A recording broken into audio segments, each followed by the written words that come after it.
গত পরশুদিন এক শয়তান মরছে, নজিবুল বাসার শয়তান। এই শালা শয়তান সাইদি হুজুরের বিরুদ্ধে কিন্তু প্রথম অভিযোগ করছে। ধরে কোন কথা ঠিক কিনা? প্রথম অভিযোগ করেছে আল্লামা সাইদির বিরুদ্ধে। হাসিনা কোনো তদন্তই করেনি, বিনা তদন্তেই সাইদি হুজুরের কেস লিয়ালিস। আপনারা বলেন তো তদন্তের কথা কোরআনে আছে না নাই? আমি আয়াত পড়ে আপনাকে শোনাবো। তদন্তের কথা আল্লাহ কোরআনেও বলেছে। ভাই জান, মাটির বাড়িতে মোবাইল নেটওয়ার্ক পায় না, পাই। আপনাদের গ্রামত কি মাটির বাড়ি আছে নাকি? আছে। মাটির বাড়িতে কিন্তু মোবাইল নেটওয়ার্ক পায় না। ইমাম সাহেব ওই জানলার কাছে শুয়ে থাকে, মোবাইল হাত দিয়ে বাইর করে থই, কল আসলে লাউড স্পিকার দিয়ে কথা কয়, কারণ কানের কাছে আনলে নেটওয়ার্ক নেই। তো এটা দেখে এক ছেলে বলতে যে হুজুর আপনি এত বোকা কোত্থেকে হলেন?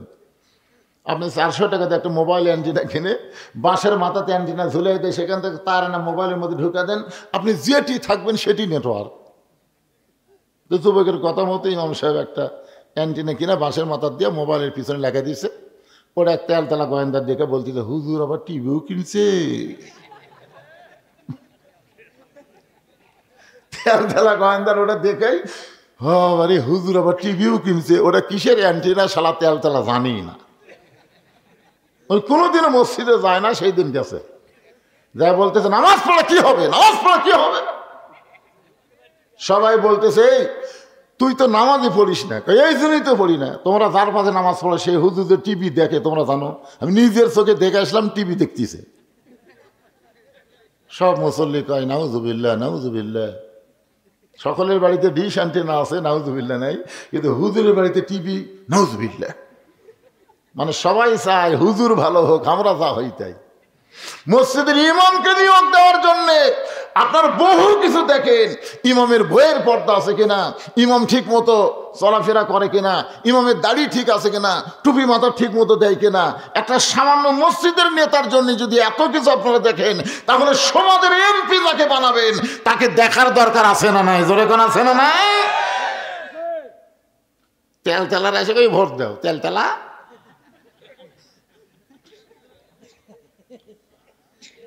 আর আইতাল্লাযী ইউকাযযিবু বিদ্দীন ফাযালিকাল্লাযী ইয়াদুল ইয়াতীম ওয়া লা ইয়াহুদ্দু আলা তুআমিল মিসকিন।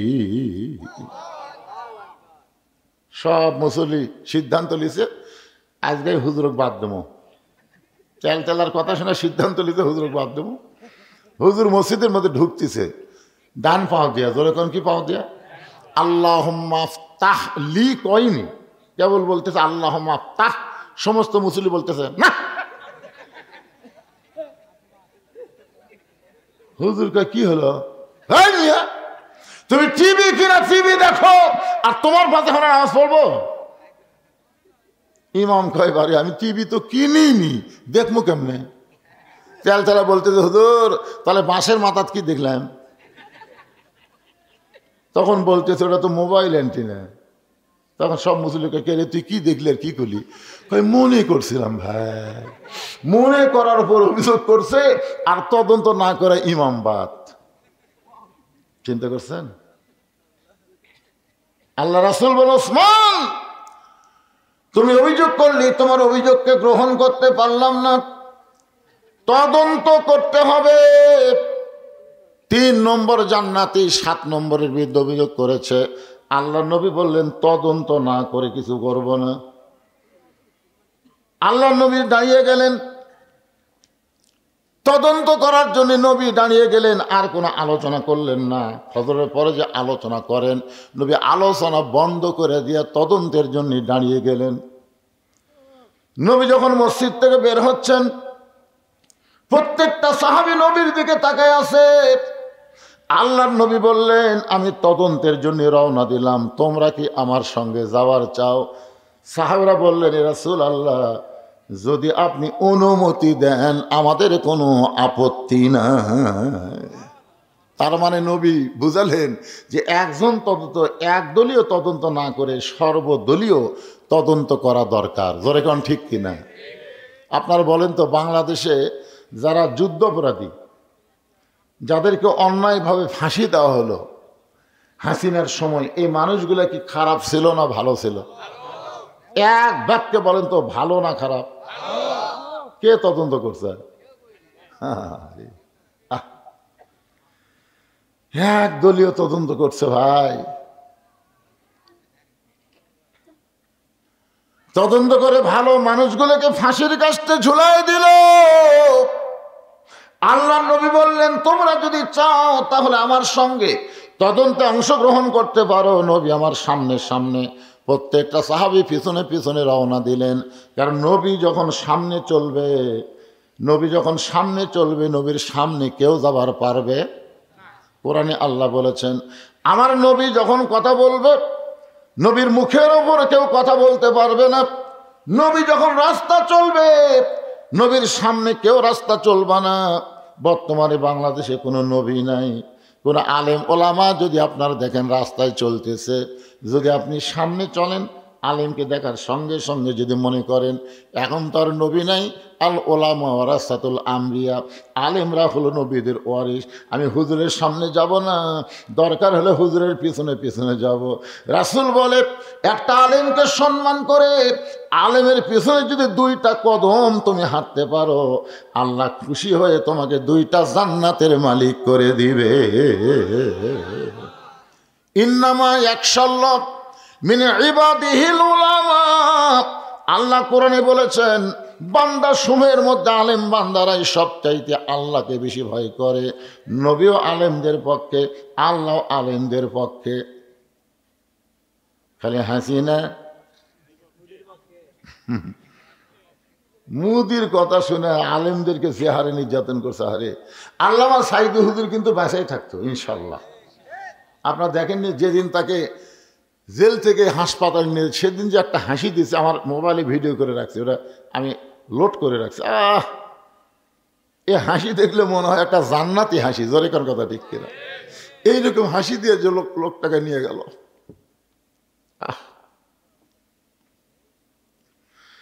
জেলখানার মধ্যে তাকে হত্যা করা হলো, যার কারণে বাংলার প্রত্যেকটা মুসলমান বিশ্বাস করে আল্লামা সাইদি তুমি মরনি, শহীদ হয়েছ, আমরা এটাই মানি। আপনারা বলেন তো, উনি মারা গেছে, ওনাকে হত্যা করা হয়েছে। আর আল্লাহ রাস্তায় যখন কাউকে হত্যা করা হয়, আল্লাহ কোরআনে বলেন, ওয়ালা তাকুলু লিমান ইউকতালু ফি সাবিলিল্লাহি আমওয়াতুন বাল আহইয়াউ ওয়ালাকিন লা তাশউরুন। সবাই জবান খুলে আল্লাহু আকবার। আল্লাহ রাস্তায় যাদেরকে হত্যা করা হয় তাদেরকে তোমরা মৃত্যু বলো না, আমি আল্লাহ বলতেছি তারা জীবিত। এখন সাইদি হুজুরকে আপনারা গুরুত্ব দিচ্ছেন না, 100 বছর পর আবু হানিফা রহমতুল্লাহ আলাইয়ের মতন সাইদি হুজুরকেও মানুষ গুরুত্ব দিবে। দরকার ঠিক কিনা? আবু হানিফা রহমতুল্লাহ আলাইকে কিন্তু 20 খিলা মারছে জেলের মধ্যে। কি খিলা? কথা কয় না। সাইদি হুজুরকে পয়জন করে, একই অবস্থা। মনে করতেছেন সেই সময় আবু হানিফাকে মানুষ মনে রাখেনি। এখন কোটি কোটি মুসলমান হানাফি মাযহাব অনুসরণ করে। জোরে কোন কথা ঠিক কিনা ভাইজান? এই ভালো মানুষকে কোনোদিন হত্যা করে শেষ করা যায় না। তারা কিয়ামত পর্যন্ত অমর থাকে। হোসাইন কিয়ামত পর্যন্ত থাকবে, কিন্তু ইয়াজিদ আছে আছে। আপনাকে গোটা ইউনিয়ন খুঁজে দেখেন তো একটা এজিদ পাবেন, এজিদ। কিন্তু প্রত্যেকটা পাড়ায় পাড়ায় হোসাইন আছে না নাই? হক কথা জোরে বলা লাগবে, আছে না নাই? একটু মনোযোগ দিয়ে শোনেন। নবী গেলেন সামনে সামনে, সাহাবীরা পিছনে পিছনে। তালহার বাড়ির দরজায় আল্লাহ নবী দাঁড়াইলেন। নবীর সুন্নত হলো কারো বাড়ির দরজায় গিয়া খটখটি করা যাবে না, কলিং বেলে চাপ দেওয়া যাবে না। হয়তো বলুন হুজুর তখন তার কলিং বেল ছিল না, এখন তার কলিং বেল আছে, আছে না নাই? এই বগুড়া রহমাননগর আমার এক বন্ধুর বাসা, আমাকে মাঝে মধ্যে বলে হুজুর আমি একটা বাসা করছি, আপনি একটু আসবেন বাড়ি দোয়ার জন্যে। তা আমি একদিন যাওয়ার বাসার বিশাল গেট, সে গেট দেখে এখন আত্মা খাসা, সোনালি রঙের সেই মশানার গেট। আমি গেটে যা সালাম দিলাম, নবীর সুন্নত, আসসালামু আলাইকুম ইয়া আহলাল বাইত। ওই গেটের পাশে একটা পানের দোকান আছে। এই দোকানদার বলতে, হুজুর 1 কোটি বার সালাম দেন, কাম হবে না। কারণ আপনি কাক সালাম দিচ্ছেন? তখন আমি নাম ধরে বললাম, তাই হুজুর ওক সালাম দিয়ে আপনি নিচে আনবার পারবেন? ওই 6 নম্বর দেখেন, কলিং বেলের লেখা আছে 1 2 3 4 5 6, এই 6 টিভি মারেন। আমি 6 যে টিভি মারছি ভাই, বিশ্বাস করেন, টিভি মারাও সারা, আমি 2 ধাপ দৌড় দেওয়া সারা। মানে ওই 6 টিভি দিলে কুত্তের সাউন্ড, বিদেশি যে কুত্তে আছে এই কুত্তের ঘাপ ঘাপ ঘাপ করে সাউন্ড। আমি কইলাম টিভি মারা মাত্র বিদেশি কুত্তার সাউন্ড, আমি 2 ধাপ দৌড় মারছি। পানালা খেলে হাসতে থেকে, হুজুর দৌড়ান কেন? এটা কলিং বেলের সাউন্ড হুজুর। কেউ কবিতরের সাউন্ড দিছে, কেউ কাউয়ার সাউন্ড দিছে, কেউ কুত্তার সাউন্ড দিছে, এক একটা এক এক সাউন্ড। আমি বললাম, কে রে এত সাউন্ড থাকতে এই কুত্তার সাউন্ড পছন্দ করলো কেন? কিছুক্ষণ পরে দিকে নামে আসছে, আমাকে বলতেছে, হুজুর আইসেন, আসসালামু আলাইকুম। হুজুর আসেন। আমি কোন ভাই যাওয়ার আগে জানতে চাই তুমি কুত্তার পছন্দ করলে কে? হুজুর ফকিরের অত্যাচার হুজুর। এখন কতগুলো ফকির আছে, এরা কলিং বেলের চাপ দিয়ে ভিক্ষা চায়। তা আমি সে বুঝে শুনে কুত্তার সাউন্ড দিছি। প্রথমে একদিন এক ফকির কেবল টিভি মারিছে, কুত্তার সাউন্ড পায় মারছে দৌড়, আর ঝোলার বা চাউল আছে সব পড়ে গেছে। ওই এলাকার যত ফকির আছে সমস্ত ফকিরের কাছে যে 6 নম্বরে যেন মারিস না, 6 নম্বরে কিন্তু কুত্তা আছে। সেদিন থেকে আমাকে আর কোনো ফকির। আমি কইলাম তাহলে যাই ভাই। দেখেছে যাবেন কেন হুজুর? ফকির কইছে 6 নম্বরে কুত্তা আছে। তো তুই তো কুত্তেই, তুই তো মানুষ না। আল্লাহ কোরআনে বলেছে, আম্মা সাইলা ফালা তানহার, সাইলকারীকে খালি খালি ফিরাইও না। আর তুমি কুত্তার সাউন্ড দিয়ে ফকিরের ঝোলার চাউল ফেলে দিছে, তুমি মানুষ? তুমি একেবারে পুরিয়া কুত্তে। জোরে কোন কি কথা কন না কেন? কি দেওয়া লাগবে? সালাম। আসসালামু আলাইকুম ইয়া আহলাল বাইত। আল্লাহ নবী তালহার বাড়ির দরজায় এসে সালাম দিলেন। প্রত্যেকটা সাহাবী মনে মনে তো রাগ রাগ ভাব, কারণ ওসমান গনি অভিযোগ করছে, ওসমান গনি তার তুইয়া মুয়া সাহাবী না। কয়দিন? জোরে এখন কয়দিন? একদিন দেখেছে কিছুই বলে নাই, 2 দিন বলে নাই, 3য় দিন দেখার পরে বলেছে। এরপরে আল্লাহর নবী হেঁটে হেঁটে তালহার বাড়ির দরজায় সালাম দিলেন। কিছুক্ষণ পর আল্লাহর নবী ডাক দিলেন, তালহা। নবী মনে করেছিলেন সালাম দিলেই তালহা দরজা খুলবে, কিন্তু তালহা যখন বাড়ির দরজা খোলে নাই, এবার নবী একটু রাগ করে ডাক দিলেন, তালহা। তালহা বাড়ির ভিতর থেকে বলতেছে, লব্বাইকা রাসূলুল্লাহ। কিছুক্ষণ পরে তালহা যখন দরজা খোলে না, নবী আবার ডাক দিলেন, তালহা। তালহা সঙ্গে সঙ্গে বলে, লব্বাইকা রাসূলুল্লাহ। কিন্তু তালহা দরজা খোলে না। নবী আবার কিছুক্ষণ পরে ডাক দিলেন, তালহা। সঙ্গে সঙ্গে তালহা বলতেছে, লব্বাইকা রাসূলুল্লাহ। 3বার নবী ডাক দিলেন, প্রত্যেকবারই লব্বাইকা রাসূলুল্লাহ বললেন, কিন্তু দরজা খোলে না। ওমর ফারুক সাহাবীদের মধ্যে সবচাইতে গরম সাহাবীকে? কথা কয় না। আচ্ছা, ওমর যদি সবচাইতে গরম হয়, তাহলে সবচাইতে নরম কে? হ্যাঁ, এটা আপনারা জানেন। এর আগে আপনাদের শুনেছি, সবচাইতে নরম হলো আবু বকর, সবচাইতে গরম হলো ওমর, সবচাইতে ধনী হলো ওসমান, সবচাইতে জ্ঞানী হলো আলী। তাহলে 4 জন কয় নম্বর? 4 জনই কিন্তু 1 নম্বর। ওমর ফারুক আল্লাহ নবীর পায়ে হাত দিয়ে বললেন, ইয়া রাসূলুল্লাহ, আপনার জুতার পরশে আল্লাহর আরশ ধন্য হয়ে যায়। আপনার জুতার পরশে আল্লাহর আরশ ধন্য হয়ে যায়। আর আপনি তালহার বাড়ির দরজায় 3বার তালহা তালহা বলে ডাকলেন, এরপরেও তালহা দরজা খোলে না। নিশ্চয়ই তালহা বেয়াদব হয়ে গেছে।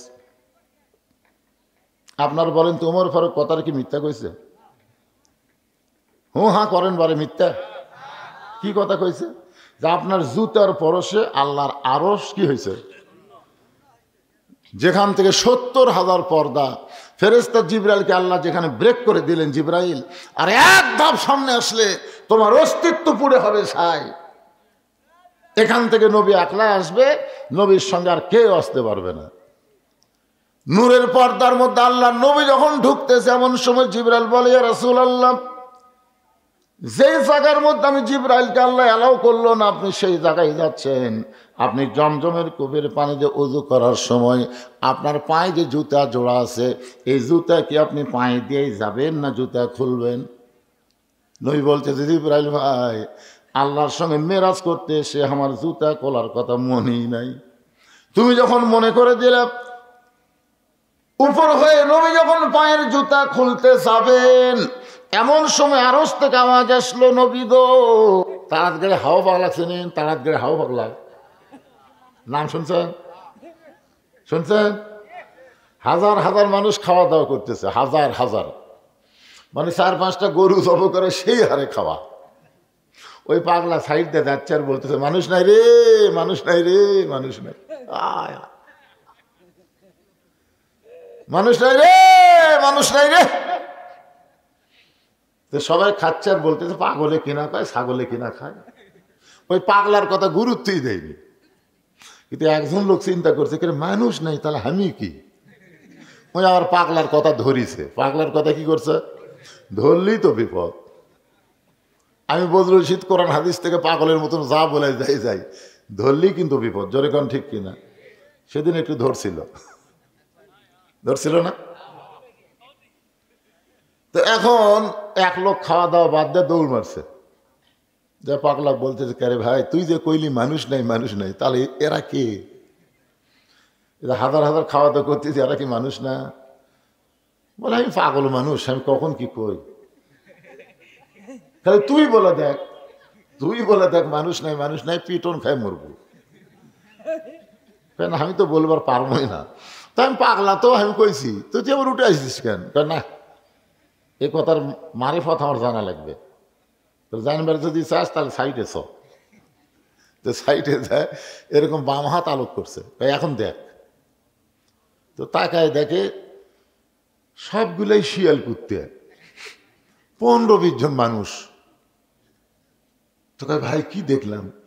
যা দেখলি মুখ বন্ধ কর, কলিকালের জামানা, হক বলতে মানা, আসল কথা বললে তোমায় নামা দিবি রে। 3.5 হাত হয় না, 2.5 হাত হয়? নিজের বিবেককে প্রশ্ন করো। আজান শুনবি না, ল্যাপ দিয়ে মাথার উপর, পাউটেনা বুকের কাছে, মনে হয় ছাগলের বস্তা ঢাকাতেছে। ল্যাপ টানতে দেখে ল্যাপের তলে ওর সাইজ, আর সকালবেলা সাইড ঠিবে কুত্তার সাইজ, একই সাইজ। ধরে এখন কত ঠিক কিনা? ওয়া সাটান হুজুর, ওয়া সাটান।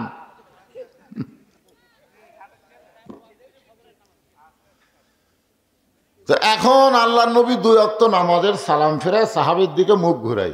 কোন নামাজ? একটা ফজর, একটা হলো আসর। ফজরের পরে সূর্য উদয়ের আগে কোনো সুন্নত নফল নাই। আসরের পরে সূর্য অস্ত যাওয়ার আগে কোনো সুন্নত নফল নাই। ফজরের পরে নবী আলোচনা করেন। আল্লাহ রাসূল ফজরের নামাজের পরে সাহাবীদেরকে নিয়ে আলোচনা করেন। তখন কি করেন? আর আসরের নামাজের পরে রাসূল বয়ান করেন। বয়ান তাবলিগি বয়ান বোঝেন? অল্প সময়ের মধ্যে গুরুত্বপূর্ণ ফজিলতের কিছু কথা, এগুলো কথা রাসূল আসরের পরে বলতেন। সুবহানাল্লাহ বললে কত লাভ, আলহামদুলিল্লাহ বললে কত নেকি, এইগুলো কথা রাসূল বলতেন আসরের পরে। আর ফজরের নামাজের পরে কোনো সওয়াবের কথা বলতেন না। যে কোনো সময় মক্কার কাফেররা মদিনা আক্রমণ করতে পারে, এখন মদিনা রক্ষা করতে গেলে তোমরা দোয়া দিয়া করবা, দরুদ দিয়া করবা, না ওদের সাথে যুদ্ধ করবা, এই বিষয়ে রাসূল আলোচনা করতেন। আমার কথা কি বুঝলেন? আল্লাহ রাসূল ফজরের নামাজের সালাম ফিরাইয়া সাহাবীর দিকে মুখ ঘুরায় যখন আলোচনা শুরু করবেন, এমন সময় একজন সাহাবী দাঁড়িয়ে রাসূলকে সালাম দিলেন। আল্লাহ নবী যখন আলোচনা শুরু করবেন, এমন সময় একজন সাহাবী দাঁড়ায় রাসূলকে সালাম দিলেন। আপনারা বলেন তো, আমি যখন ওয়াজ শুরু করছি, এমন সময় একজন যদি দাঁড়ায় বলে, হুজুর আসসালামু আলাইকুম, এটা কি আদবি না বেদবি? বেদবি না? নবী তাকায় দেখে যে সাহাবী সালাম দিয়েছে, সে হচ্ছে আল্লাহর নবীর ডবল জামাই। মানে যাই সালাম দিছে তুই মুয়া না, নবীর আবার ডবল জামাই। এখন জামাই যদি বেয়াদবি করে শ্বশুর ধরবার পারায়, কথা খান না কেন? অনেক জামাই বেয়াদব আছে না নাই? আল্লাহ নবী বলেন, বাবা ওসমান, ফজরের নামাজের পর আমি নবী যখন আলোচনা শুরু করতে চাই, এমন সময় তোমার সালাম দেওয়ার কারণ কি? ওসমান গনি বললেন, আসসালামু কবলাল কালাম, কোনো কথাবার্তা বলার আগেই দেওয়া লাগবে সালাম। হুজুর, আপনার সাথে যদি আমি কোনো কথা বলি, সে কথা বলার আগে কি দেওয়া লাগবে? এ কথা কে বলেছে? আল্লাহ রাসূল বলেছেন। আল্লাহ রাসূল বলেছেন, আসসালামু কবলাল কালাম, কোনো কথাবার্তা বলার আগেই দেওয়া লাগবে সালাম। সালাম দিয়ে তারপরে কথা শুরু। আপনারা কি সালাম দেন? দেন? বেটা কোনোদিন সালাম দিয়েছেন? বেটা তো আপনাকে দেয় না, বেটা শ্বশুরক দেয়। আপনার বেটা কিন্তু সেই ভদ্র, খুবই ভদ্র, শ্বশুরকেই ভয়। আসসালামু আলাইকুম আব্বা, কেমন আছেন আব্বা? আম্মা কেমন আছে? ওরে বাবারি, এ ভদ্রই হলো কোত্থেকে রে? আর বাপের সামনে দিয়ে যায়, সারা মানুষ যায় না, কুত্তে যায়, বোঝার উপায় নাই। জোরে কোন কথা ঠিক কিনা? আপনারা বলেন তো, পৃথিবীর সমস্ত মানুষকে সালাম দিলে যে সওয়াব হবে, নিজের বাপ মাকে সালাম দিলে এর চাইতে বেশি সওয়াব আল্লাহ দান করবে। জোরে কোন কথা ঠিক কিনা? ওরে বাবা, ঠিক তো ঠিকই করছে। বাবা সালাম দেশ, এখন থেকে শুরু কর লাগি বাদান, আজ থেকে শুরু করবা সালাম দেওয়া। যেই বাড়িতে সালাম আদান প্রদান আছে, ওই বাড়িতে অভাব থাকতে পারে কিন্তু অশান্তি থাকবে না। হ্যাঁ, অভাব আছে কিন্তু অশান্তি নেই। কোনোদিন স্বামী স্ত্রীর মধ্যে মারামারি হবে না, কারণ বউ স্বামী সালাম দেয়, স্বামী বউ সালাম দেয়, সালামের দ্বারা সব রাগ পাঞ্চা হয়ে যায়, আরও মারামারি। বেটার বউ শাশুড়িকে সালাম দেয়, শাশুড়ি বেটার বউ সালাম দেয়, মানে যখন তাই সুযোগ পাবি আগে সালাম মারবি। দেখবেন শাশুড়ি বেটার বউয়ের বিরুদ্ধে কবি না, বেটার বউ শাশুড়ির বিরুদ্ধে কোনোদিনও কবি না। কিন্তু সালাম কালাম না থাকার কারণে প্রত্যেকটা সংসারে অশান্তি। টাকা আছে, অভাব নাই, কিন্তু অশান্তি দাউ দাউ করে চলতেছে। যেরকম কথা ঠিক। হ্যাঁ, এই জন্য সালাম দেওয়া লাগবে, সালামের প্রচলন শুরু করবেন। আল্লাহ নবী ওসমান, তুমি কি বলবার চাও?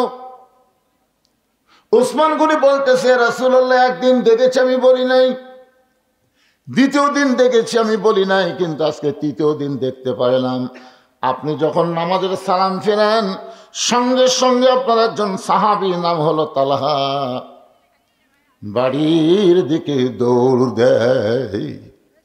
আপনি যেই মাত্র সালাম ফেরান, সঙ্গে সঙ্গে আপনার সাহাবী তালহা বাড়ির দিকে দৌড় দেয়। আমি একদিন দেখেছি, বলিনি। দ্বিতীয় দিন দেখেছি, আমি বলিনি। আজকে তৃতীয় দিন দেখার পরে আমার খুব রাগ হলো।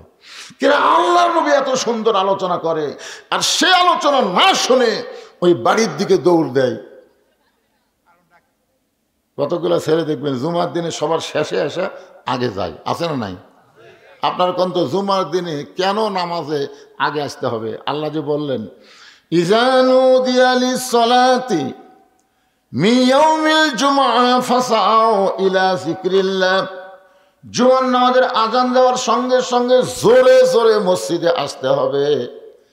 সর্বপ্রথম যেই ব্যক্তি মসজিদে ঢুকবে, আজান দেওয়ার পরে 3 মিনিটের মধ্যে, কয় মিনিট?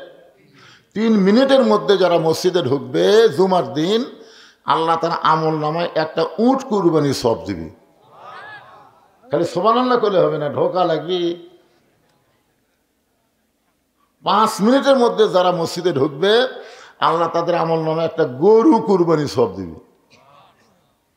10 মিনিটের মধ্যে যারা ঢুকবে, একটা ছাগল কুরবানি সব পাবে। এরপরে যারা ঢুকবে, তারা আর কুরবানির মধ্যে নাই, তারা ডিম মুরগি দান করার সব পাবে। আপনার কোনটা? সুবহানাল্লাহ। ডিম মুরগিত না উঠত? উঠত। যে কাজ কাম লাগছে, আলু বান্ধার কাম লাগছে, আর জুমার দিন হলে খেয়াল আছে। ইজানুদি আলী সালাহ মিয়াউমিল জুমআ ফাসআউ শব্দের অর্থ হলো হাঁটাও না, দৌড়ানো না, মাঝখানে, মানে হাঁটা দৌড়ানো মাঝখানে। ডায়াবেটিস রোগী হলে যেরকম হাঁটে না, ওই রকম জোরে জোরে মসজিদে যাওয়া লাগবে। হুকুম কার? জুমার নামাজ পড়া কিন্তু কারিবুল ফরজ। জুমার নামাজ পড়া হলো কারিবুল ফরজ।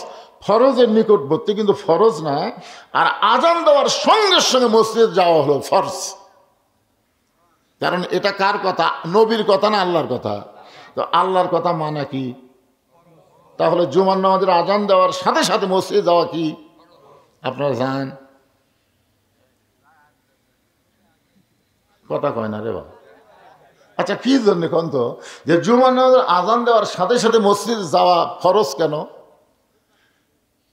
খুতবা সেরে কি শুনবেন, আরবি না বাংলা?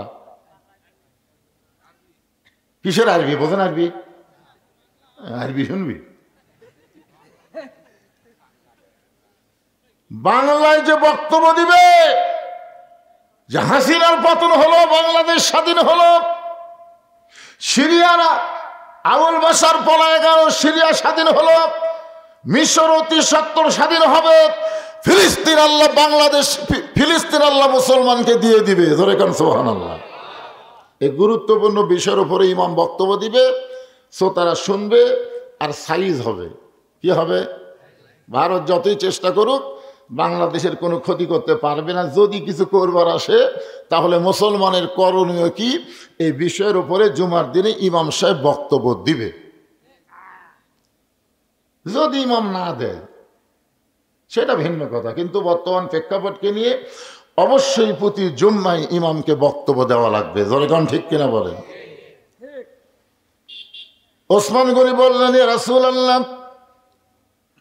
আপনি যেই মাত্র সালাম ফিরেন সঙ্গে সঙ্গে বাড়ির দিকে দৌড় দেয়। যিনি অভিযোগ করেছেন ওসমান গনি তিনি হলেন ৩ নম্বর, আর যার বিরুদ্ধে অভিযোগ করেছে তিনি হলেন ৭ নম্বর। কি বুঝলেন?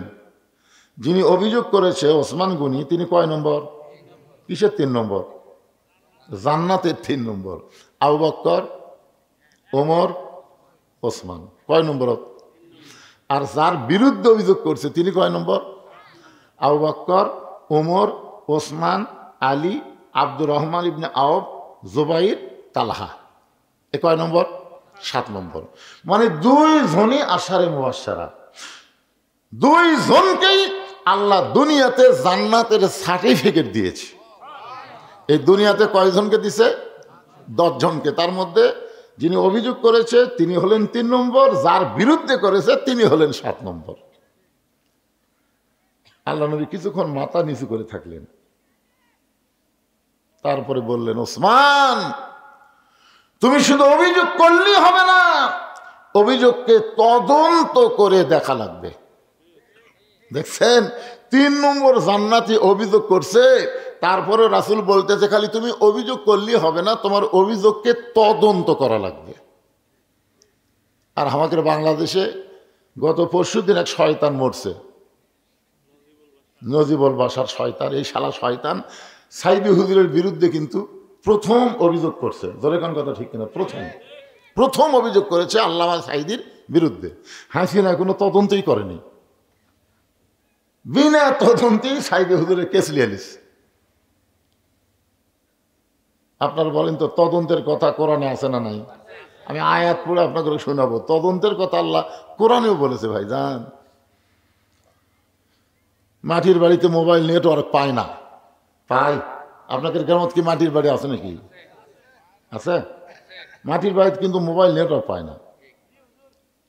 ইমাম সাহেব ওই জানলার কাছে শুয়ে থাকে, মোবাইল হাত দিয়ে বাইর করে থই, কল আসলে লাউড স্পিকার দিয়ে কথা কয়, কারণ কানের কাছে আনলে নেটওয়ার্ক নেই। তো এটা দেখে এক ছেলে বলতে যে, হুজুর আপনি এত বোকা কোত্থেকে হলেন? আপনি 400 টাকাতে একটা মোবাইল অ্যান্টিনা কিনে বাঁশের মাথাতে অ্যান্টিনা ঝুলে দেয়, সেখান থেকে তার না মোবাইলের মধ্যে ঢুকে দেন, আপনি যেটি থাকবেন সেটি নেটওয়ার্ক। তো যুবকের কথা মতো ইমাম সাহেব একটা অ্যান্টিনা কিনা বাঁশের মাথার দিয়ে মোবাইলের পিছনে লেখা দিয়েছে। ওরা এক তেলতলা গোয়েন্দার দেখে বলতেছে, হুজুর আবার টিভিও কিনছে। তেলতলা গোয়েন্দার ওটা দেখেই, আরে হুজুর আবার টিভিও কিনছে। ওটা কিসের অ্যান্টিনা শালা তেলতলা জানি না। ওই কোনোদিনও মসজিদে যায় না, সেই দিন গেছে, যা বলতেছে নামাজ পড়া কি হবে, নামাজ পড়া কি হবে। সবাই বলতেছে, তুই তো নামাজই পড়িস না। এই জন্যই তো পড়ি না। তোমরা যার পাশে নামাজ পড়ো সেই হুজুর টিভি দেখে, তোমরা জানো? আমি নিজের চোখে দেখে আসলাম টিভি দেখতেছে। সব মুসল্লি কয় নাউজুবিল্লাহ নাউজুবিল্লাহ। সকলের বাড়িতে ডিশ অ্যান্টেনা আছে, নাউজুবিল্লাহ নাই, কিন্তু হুজুরের বাড়িতে টিভি, নাউজুবিল্লাহ। মানে সবাই চায় হুজুর ভালো হোক, আমরা যা হই তাই। মসজিদের ইমামকে নিয়োগ দেওয়ার জন্য আপনার বহু কিছু দেখেন।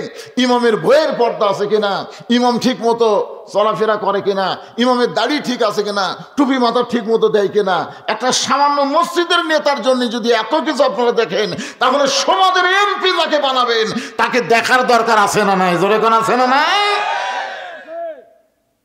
তেল তেলার এসে কই ভোট দাও, তেল তেলা।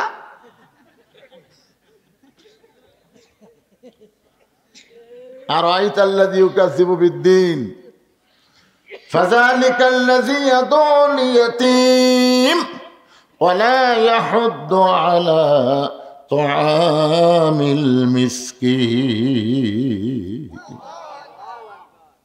সব মুসল্লি সিদ্ধান্ত লিছে আজকে হুজুরক বাদ দেবো। তেল তেলার কথা শুনে সিদ্ধান্ত লিছে হুজুরক বাদ দেবো। হুজুর মসজিদের মধ্যে ঢুকতেছে, ডান পাও দিয়া, জোরে কোন কি পাও দিয়া, আল্লাহুম্মা আফতাহ লি কয়নি, কেবল বলতেছে আল্লাহুম্মা আফতাহ। সমস্ত মুসল্লি বলতেছে না। হুজুর কয় কি হলো? তুমি টিভি কিনা টিভি দেখো আর তোমার পাশে এখন নামাজ পড়বো?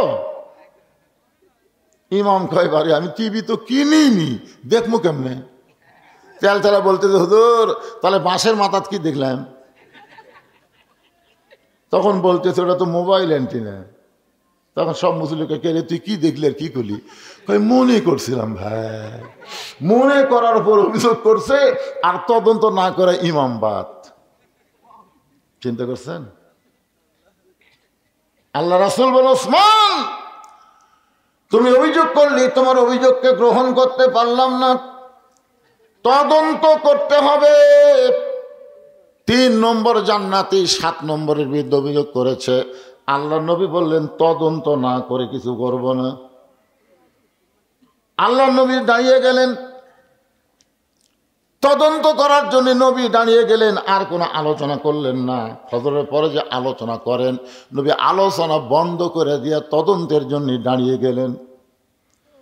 নবী যখন মসজিদ থেকে বের হচ্ছেন, প্রত্যেকটা সাহাবী নবীর দিকে তাকায় আছে। আল্লাহর নবী বললেন আমি তদন্তের জন্য রওনা দিলাম, তোমরা কি আমার সঙ্গে যাওয়ার চাও? সাহাবীরা বললেন ইয়া রাসূলুল্লাহ যদি আপনি অনুমতি দেন আমাদের কোনো আপত্তি নাই। তার মানে নবী বুঝালেন যে একজন তদন্ত, একদলীয় তদন্ত না করে সর্বদলীয় তদন্ত করা দরকার। জোরে কোন ঠিক কিনা? আপনারা বলেন তো বাংলাদেশে যারা যুদ্ধাপরাধী, যাদেরকে অন্যায়ভাবে ফাঁসি দেওয়া হলো হাসিনার সময়, এই মানুষগুলা কি খারাপ ছিল না ভালো ছিল? এক বাক্যে বলেন তো ভালো না খারাপ? কে তদন্ত করছে? এক দলীয় তদন্ত করছে ভাই। তদন্ত করে ভালো মানুষগুলোকে ফাঁসির কাস্টে ঝুলাই দিল। আল্লাহ নবী বললেন তোমরা যদি চাও তাহলে আমার সঙ্গে তদন্তে অংশগ্রহণ করতে পারো। নবী আমার সামনে সামনে, প্রত্যেকটা সাহাবী পিছনে পিছনে রওনা দিলেন। কারণ নবী যখন সামনে চলবে, নবীর সামনে কেউ যাবার পারবে। কোরআনে আল্লাহ বলেছেন আমার নবী যখন কথা বলবে, নবীর মুখের ওপর কেউ কথা বলতে পারবে না। নবী যখন রাস্তা চলবে, নবীর সামনে কেউ রাস্তা চলবে না। বর্তমানে বাংলাদেশে কোনো নবী নাই, কোনো আলেম ওলামা যদি আপনারা দেখেন রাস্তায় চলতেছে, যদি আপনি সামনে চলেন, আলেমকে দেখার সঙ্গে সঙ্গে যদি মনে করেন এখন তো আর নবী নাই, আল ওলামা ওয়ারাসাতুল আমবিয়া, আলেমরা হলো নবীদের ওয়ারিস, আমি হুজুরের সামনে যাব না, দরকার হলে হুজুরের পিছনে পিছনে যাব। রাসূল বলে একটা আলেমকে সম্মান করে আলেমের পিছনে যদি 2টা কদম তুমি হাঁটতে পারো, আল্লাহ খুশি হয়ে তোমাকে 2টা জান্নাতের মালিক করে দিবে। ইন্নামা ইয়াখশাল্লাহ মিন ইবাদিহিল উলামা। আল্লাহ কোরআনে বলেছেন বান্দা সমূহের মধ্যে আলেম বান্দারাই সবচাইতে আল্লাহকে বেশি ভয় করে। নবীও আলেমদের পক্ষে, আল্লাহ আলেমদের পক্ষে। খালি হাসি না। মুদির কথা শুনে আলেমদেরকে যে হারে নির্যাতন করছে, হারে আল্লামা সাইদি হুজুর কিন্তু বাসায় থাকতো ইনশাল্লাহ। আপনারা দেখেননি যেদিন তাকে জেল থেকে হাসপাতাল নিয়ে, সেদিন যে একটা হাসি দিয়েছে, আমার মোবাইলে ভিডিও করে রাখছি, ওটা আমি লোড করে রাখছি। এ হাসি দেখলে মনে হয় একটা জান্নাতি হাসি, জোরেকার কথা ঠিক কিনা। এইরকম হাসি দিয়ে যে লোকটাকে নিয়ে গেল।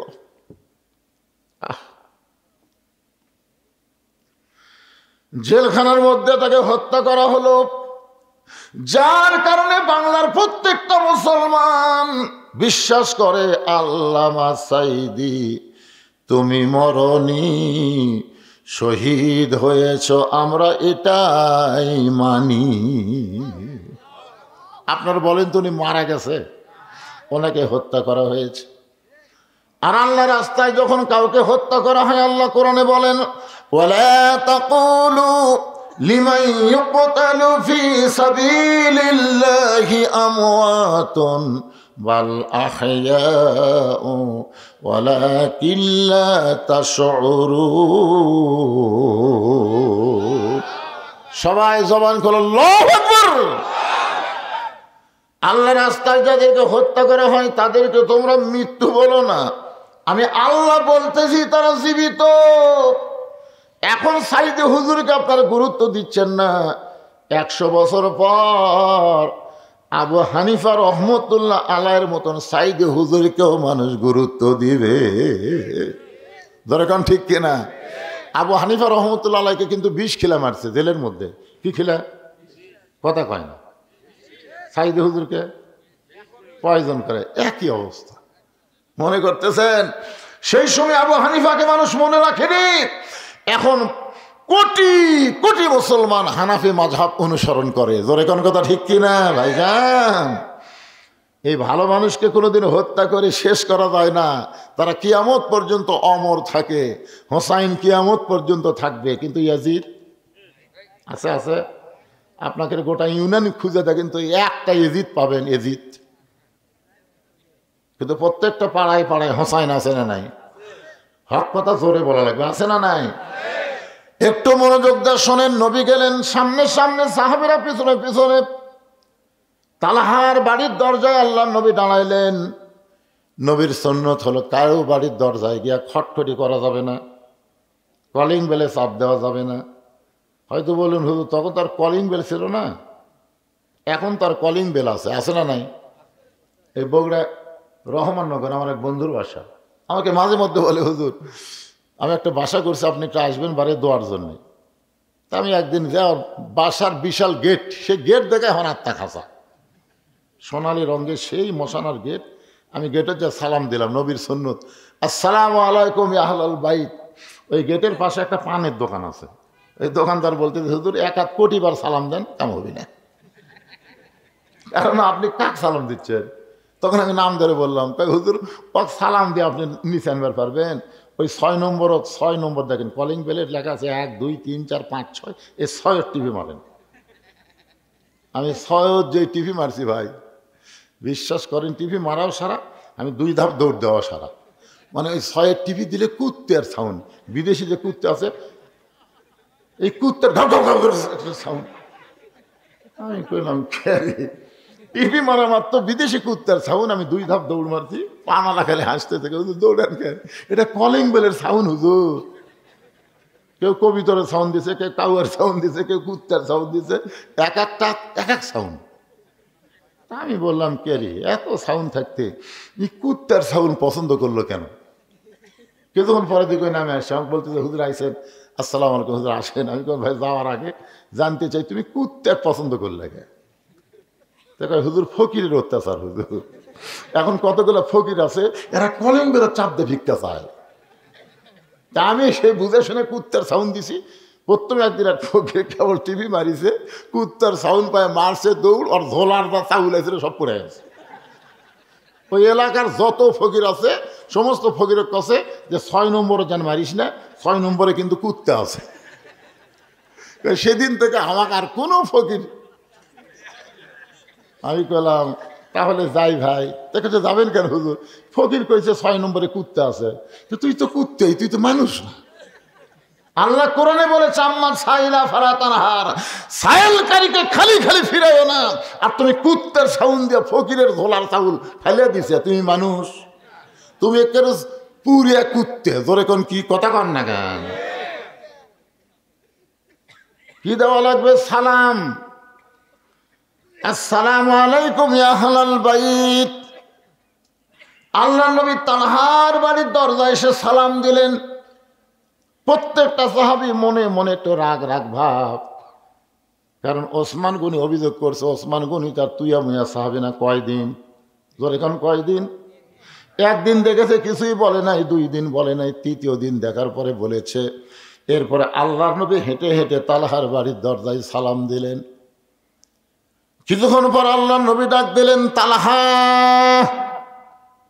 নবী মনে করেছিলেন সালাম দিলেই তালহা দরজা খুলবে, কিন্তু তালহা যখন বাড়ির দরজা খোলে নাই, এবার নবী একটু রাগ করে ডাক দিলেন, তালহা। তালহা বাড়ির ভিতর থেকে বলতেছে লব্বাইক ইয়া রাসূলুল্লাহ। কিছুক্ষণ পরে তালহা যখন দরজা খোলে না, নবী আবার ডাক দিলেন, তালহা।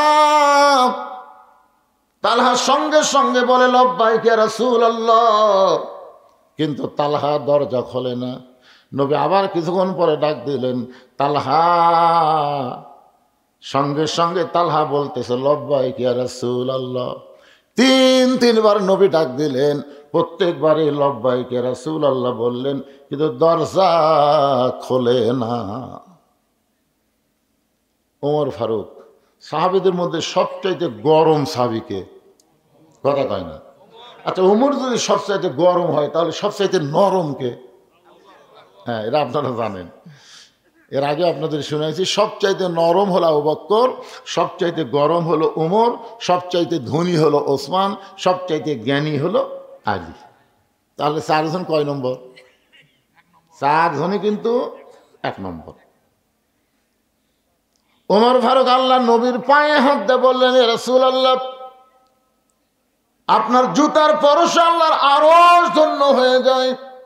আপনার জুতার পরশে আল্লাহর আরশ ধন্য হয়ে যায়। আর আপনি তালহার বাড়ির দরজায় 3বার তালহা তালহা বলে ডাকলেন, এরপরেও তালহা দরজা খোলে না। নিশ্চয়ই তালহা বেয়াদব হয়ে গেছে। আপনার বলেন তো ওমর ফারুক কথাটা কি মিথ্যা কইছে? হ্যাঁ করেন বারে মিথ্যা। কি কথা কইছে? যে আপনার জুতার পরশে আল্লাহর আরশ কি হয়েছে? যেখান থেকে 70,000 পর্দা, ফেরেশতা জিবরাইলকে আল্লাহ যেখানে ব্রেক করে দিলেন, জিবরাইল আর এক ধাপ সামনে আসলে তোমার অস্তিত্ব পুড়ে হবে ছাই। এখান থেকে নবী একলা আসবে, নবীর সঙ্গে আর কেউ আসতে পারবে না। নূরের পর্দার মধ্যে আল্লাহ নবী যখন ঢুকতেছে, এমন সময় জিবরাইল বলে, ইয়া রাসূলুল্লাহ, যেই জায়গার মধ্যে আমি জিবরাইলকে আল্লাহ অ্যালাউ করলো না, আপনি সেই জায়গায় যাচ্ছেন। আপনি জমজমের কূপের পানি দিয়ে ওযু করার সময় আপনার পায়ে যে জুতা জোড়া আছে, এই জুতা কি আপনি পায়ে দিয়েই যাবেন না জুতা খুলবেন? নবী বলছে, জিবরাইল ভাই, আল্লাহর সঙ্গে মেরাজ করতে এসে আমার জুতা খোলার কথা মনেই নাই। তুমি যখন মনে করে দিলে, উপর হয়ে নবী যখন পায়ের জুতা খুলতে যাবেন, এমন সময় আরশ থেকে আওয়াজ আসলো, নবী গো, চিনে না, যার কারণে জুতা খুলতে কয়। আমি আল্লাহ আপনাকে চিনি। আমার আরশে আজিম দামি হতে পারে, কিন্তু আপনার জুতার চাইতে দামি নয়। লিল্লাহু আকবার। আমার আরশে আজিম দামি হতে পারে, কিন্তু আপনার জুতার চাইতে দামি নয়। ওমর ফারুক বলে, রাসূলুল্লাহ, আপনার জুতার পরশে আল্লাহর আরশ ধন্য হয়ে যায়। আর সেই নবী তালহার বাড়ির দরজায় 3বার তালহা তালহা বলে ডাকলেন। প্রত্যেকবারই লব্বাইক লব্বাইক বলল, যদি এখন পর্যন্ত দরজা খুললো না, নিশ্চয়ই তালহা বেয়াদব হয়ে গেছে। আল্লাহ রাসূল বলেন, ওমর, সাবধান হয়ে যাও। তদন্ত করার আগে কোনো রিপোর্ট দেওয়া যাবে। এখনো তদন্তই হয়নি, তুমি আগে রিপোর্ট দিলে বেদব।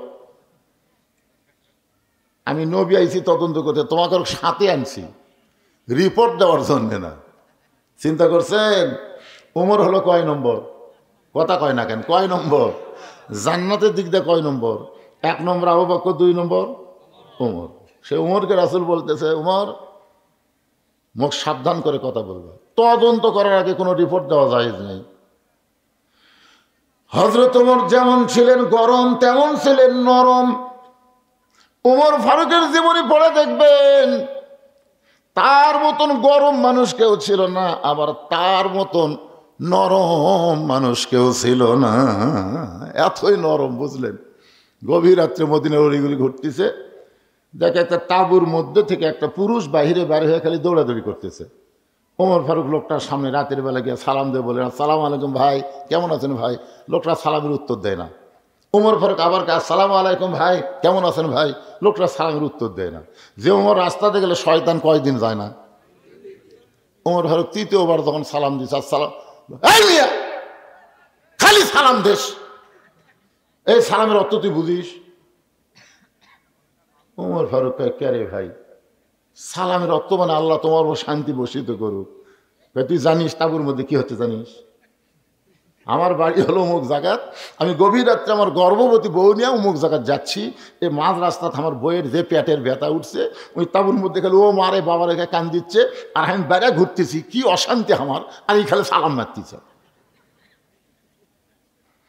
ওমর ফারুক লোকটার হাত ধরে বললেন, ভাইজান আমার বেয়াদবি নিবেন না, আমার বাড়িতে ভালো একটা ধাত্রী আছে, আমি একটু নিয়ে এসে আপনার বইয়ের উপকার করতে চাই। ওমর ফারুক কত নরম মানুষ, দেখেন কি খারাপ ব্যবহার করছে, তারপরও নিজের বাড়িতে গিয়ে বললেন, আব্দুল্লাহর মা।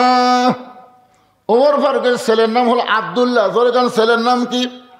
আব্দুল্লাহর মা দরজা খোলো, সঙ্গে সঙ্গে দরজা খুলে গেল। ওমর ফারুক বললেন, আব্দুল্লাহর মা তুমি কি জান্নাতে যাবার চাও? বলে 1000 বার চাই। তাহলে চলো যাই। সরাল্লা কর না কেন?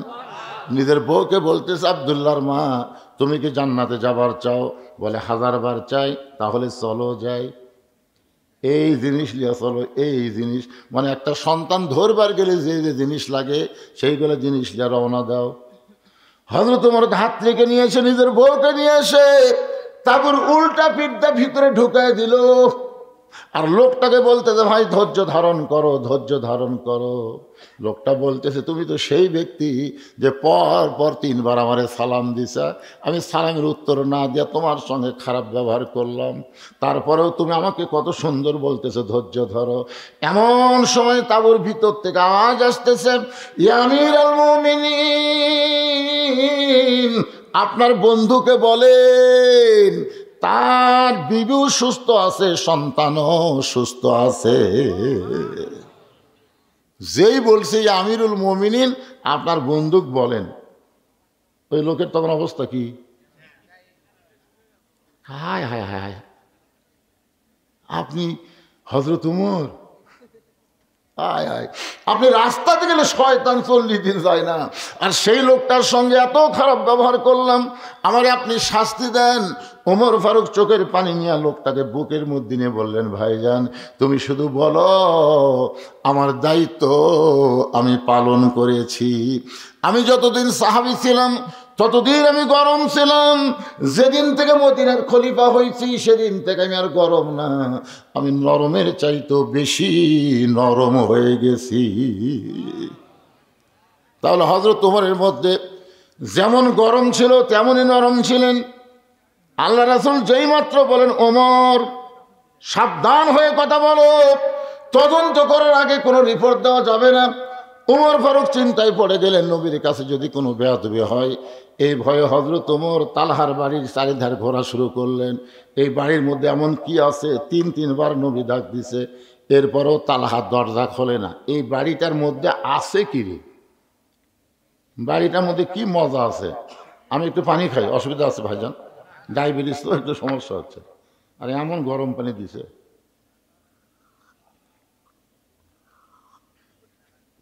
একটু জিকির করেন, লা ইলাহা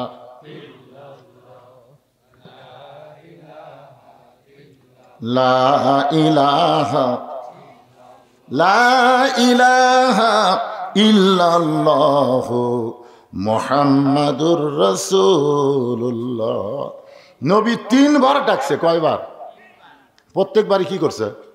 প্রত্যেকবারই জবাব দিছে। কিন্তু দরজা কেন খুললো না?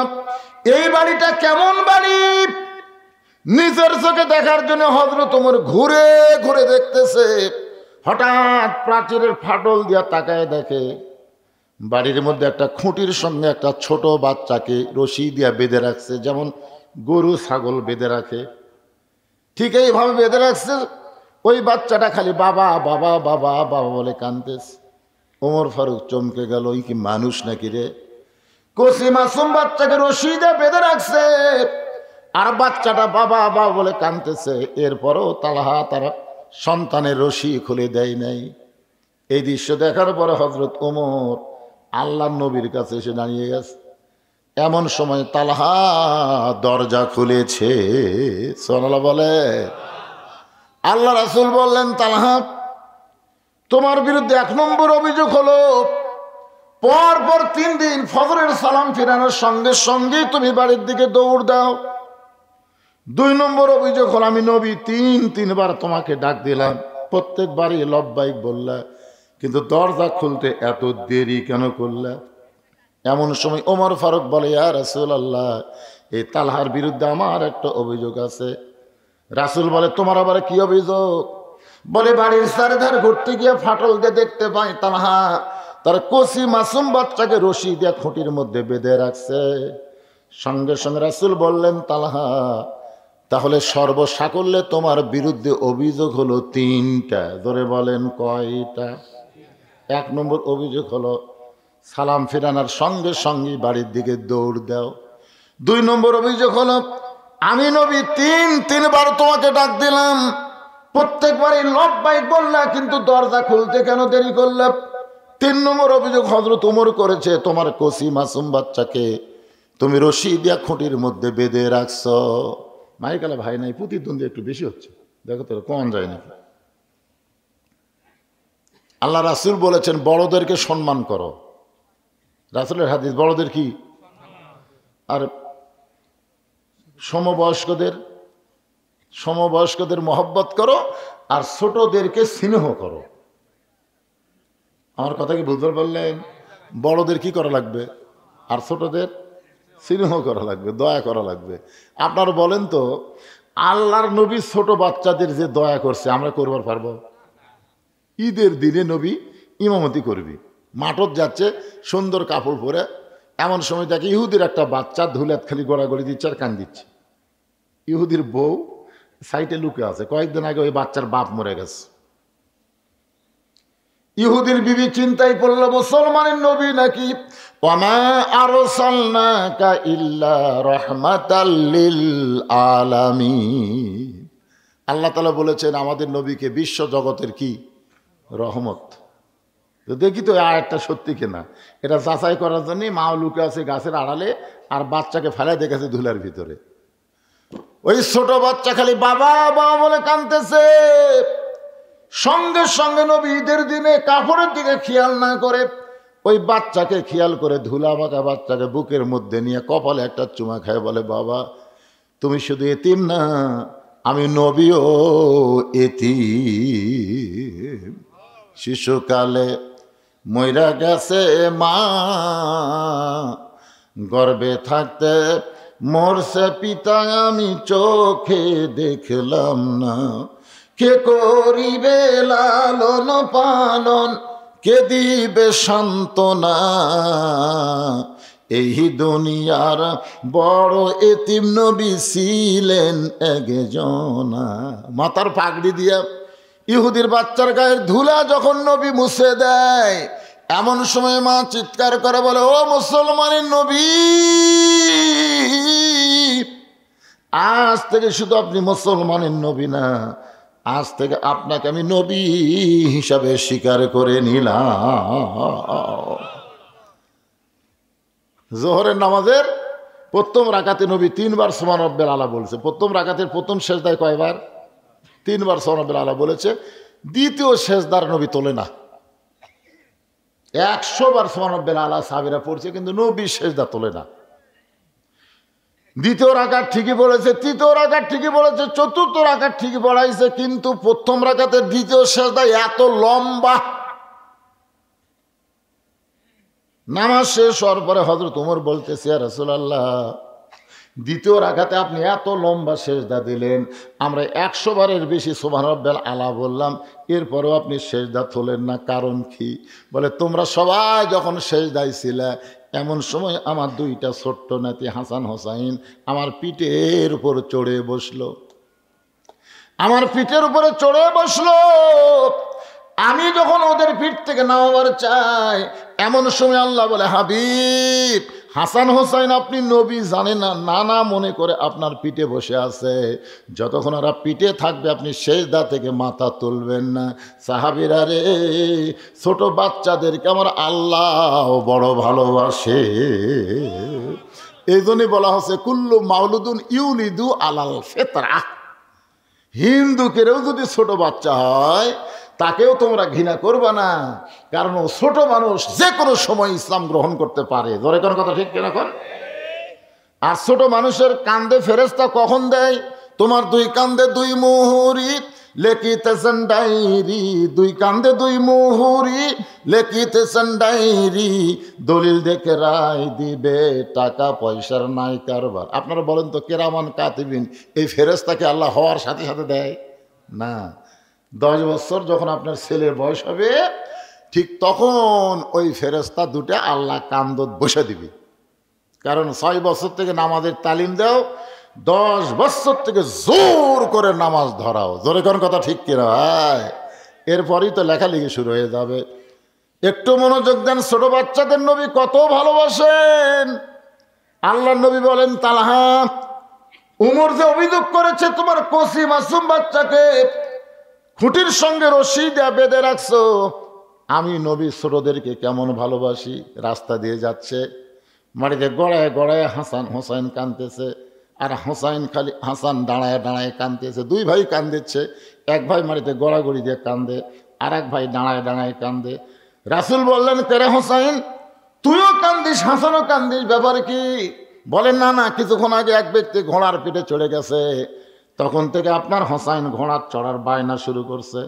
এখন বলেন, না না, আমি হোসাইন ঘোড়া কোথায় পাই? আমি বড় ভাই হয়ে হয়েছি বেকায়দায়। রাসূল বললেন, তুই কি বলতে পারিস না বাড়ির মধ্যে ঘোড়া আছে? হোসাইন বলে, না না, আমি মিথ্যা কথা কেমনে বলবো, আমাদের বাড়িতে তো কোনো ঘোড়া নাই। রাসূল বললেন, তাহলে যাই। নবী আমার হোসাইনকে বুকের মধ্যে নিয়ে হোসাইন হাতটা ধরে বাড়ির মধ্যে ঢুকে দরজা বন্ধ করে দিলেন। হোসাইন বলে, না না, দরজা কেন বন্ধ করলেন? রাসূল বলেন, পাগলা ঘোড়া দরজা খোলা পাইলে যদি বার হয়ে যায়, আসলে বাড়ির মধ্যে কোনো ঘোড়াই নাই। নবী দরজা বন্ধ করার কারণ হলো, এখন নাতিদের সঙ্গে নবী ঘোড়া ঘোড়া খেলবে, এইটা দরজা দিয়ে যদি বাহিরের কোনো সাহাবী দেখতে পায়, তাহলে তারা বড় কষ্ট পাবে। কারণ সাহাবীদের কাছে নবী আর হাসান হোসেনের কাছে হলো নানা। ধরে কারণ ঠিক কিনা? নবী আমার ওপর হয়ে বলতেছে, আয়রে হোসেন আয়, আমার পিঠে চড়, আমি হইছি লাল ঘোড়া। এবার ছোট্ট হোসাইন নানার পিঠে লাফ দিয়ে চড়ে যখন ঘোড়া ঘোড়া খেলতেছে, নবী ঘাড় কাঁধে তাকায় দেখে হোসাইন দাঁড়ায় দাঁড়ায় কাঁদতেছে। রাসূল বলে, হোসেন রে, এ ঘোড়া যদি তোর পছন্দ হয় তাহলে ঘোড়ার পিঠে চড়।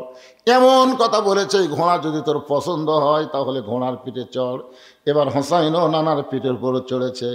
কিছুক্ষণ পরে হাসান বলতে, হোসেন ভাই, এত সুন্দর ঘোড়ার পিঠে আমরা দুই ভাই চড়েছি, তাকায় দেখো ঘোড়ার মুখে কিন্তু লাগাম নাই, ঘোড়ার মুখে কিন্তু লাগাম নাই। সঙ্গে সঙ্গে নবী আমার এক টানে মাথার পাগড়ি খুলে ওই পাগড়ি মুখের মধ্যে ঢুকায় দিয়া দুইটা মাথা হোসাইনের হাতে দিছে। হোসাইন লাগাম মনে করে এত জোরে হ্যাঁচকা টান মারছে, নবীর গালসির মধ্যে লাগামটা ওই পাগড়িটা ঢুকে গেছে। একটু দূরে ছিল মা ফাতেমা, একটু দূরে ছিল মা ফাতেমা। এই দৃশ্য দেখার পর আর সহ্য করতে পারে না, এক দৌড়ে এসে হাসানকে ধাক্কা দিয়ে হোসেনকে মারছে সর। দুইটা বাচ্চা যখন কাঁদতে কাঁদতে দুই দিকে চলে যায়, এমন সময় নবী আমার এতিমের মতন দাঁড়ায় কাঁদতেছে। নবীকে ফাতেমা বলে, বাবা, আমার দুইটা সন্তান বড় বেয়াদবি করেছে বাবা। বাবা গো, আমি বুঝতে পারি নাই, আপনি এদেরকে মাফ করে দেন। রাসূল বলে, ফাতেমা, দুইটা সন্তান কোনো বেয়াদবি করেনি মা, বরং তুই আমার কলিজায় আঘাত করলি, তুই আমার কলিজায় আঘাত করলি। ফাতেমা বলে, বাবা, আমি আপনার কলিজায় কেমনে আঘাত করলাম? রাসূল বলে, ফাতেমা, তুই কি আমার ভিতরের কলিজা কোনোদিন দেখছিস মা? ফাতেমা বলে, বাবা, ভিতরের কলিজা কেমনে দেখবো? রাসূল বলে, ফাতেমা রে,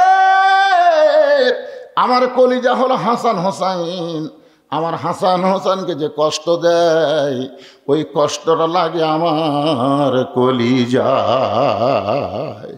রাসূল বলে, তালহা, আমি ছোট বাচ্চাদেরকে, সে মুসলমান হোক নাতি হোক আর ইহুদির বাচ্চা হোক, সব বাচ্চাকে আমি নবী স্নেহ করি, দয়া করে ভালোবাসি। আর তোমার কচি মাসুম বাচ্চাকে তুমি কেন খুঁটির সঙ্গে রশি দিয়ে বেঁধে রাখছো?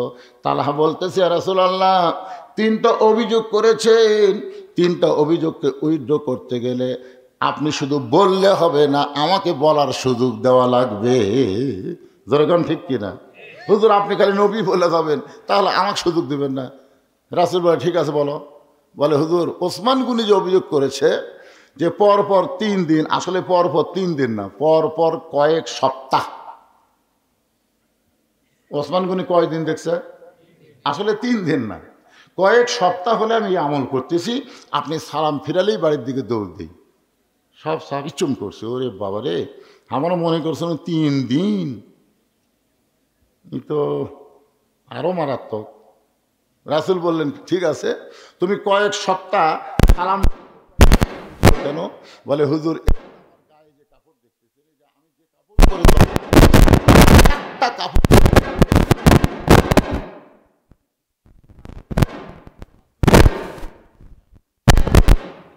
আপনারা বলেন তো, আল্লাহ রাসূলের সামনে দাঁড়ানোর কাপড়ের দরকার আছে না নাই? কোন কাপড়? আপনার যে মসজিদে যান, কোন কাপড়? হ্যাঁ, না, পাঞ্জাবি পায়জামা না, লেবাসুত তাকওয়া, যেই পোশাক পরলে আল্লাহর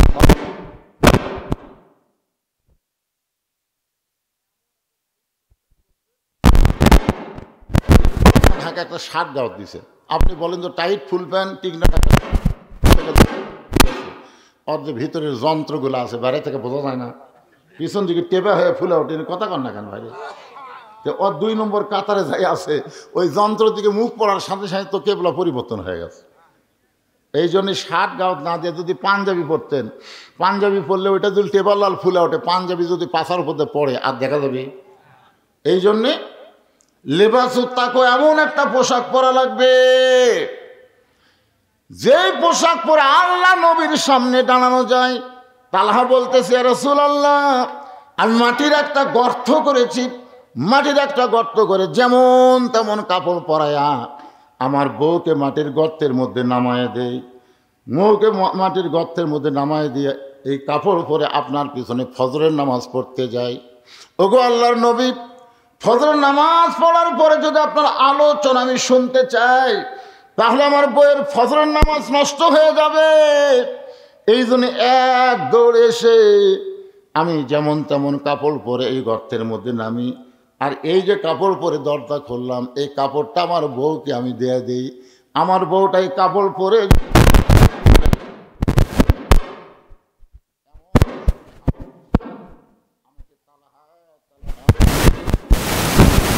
ওগো আল্লাহর নবী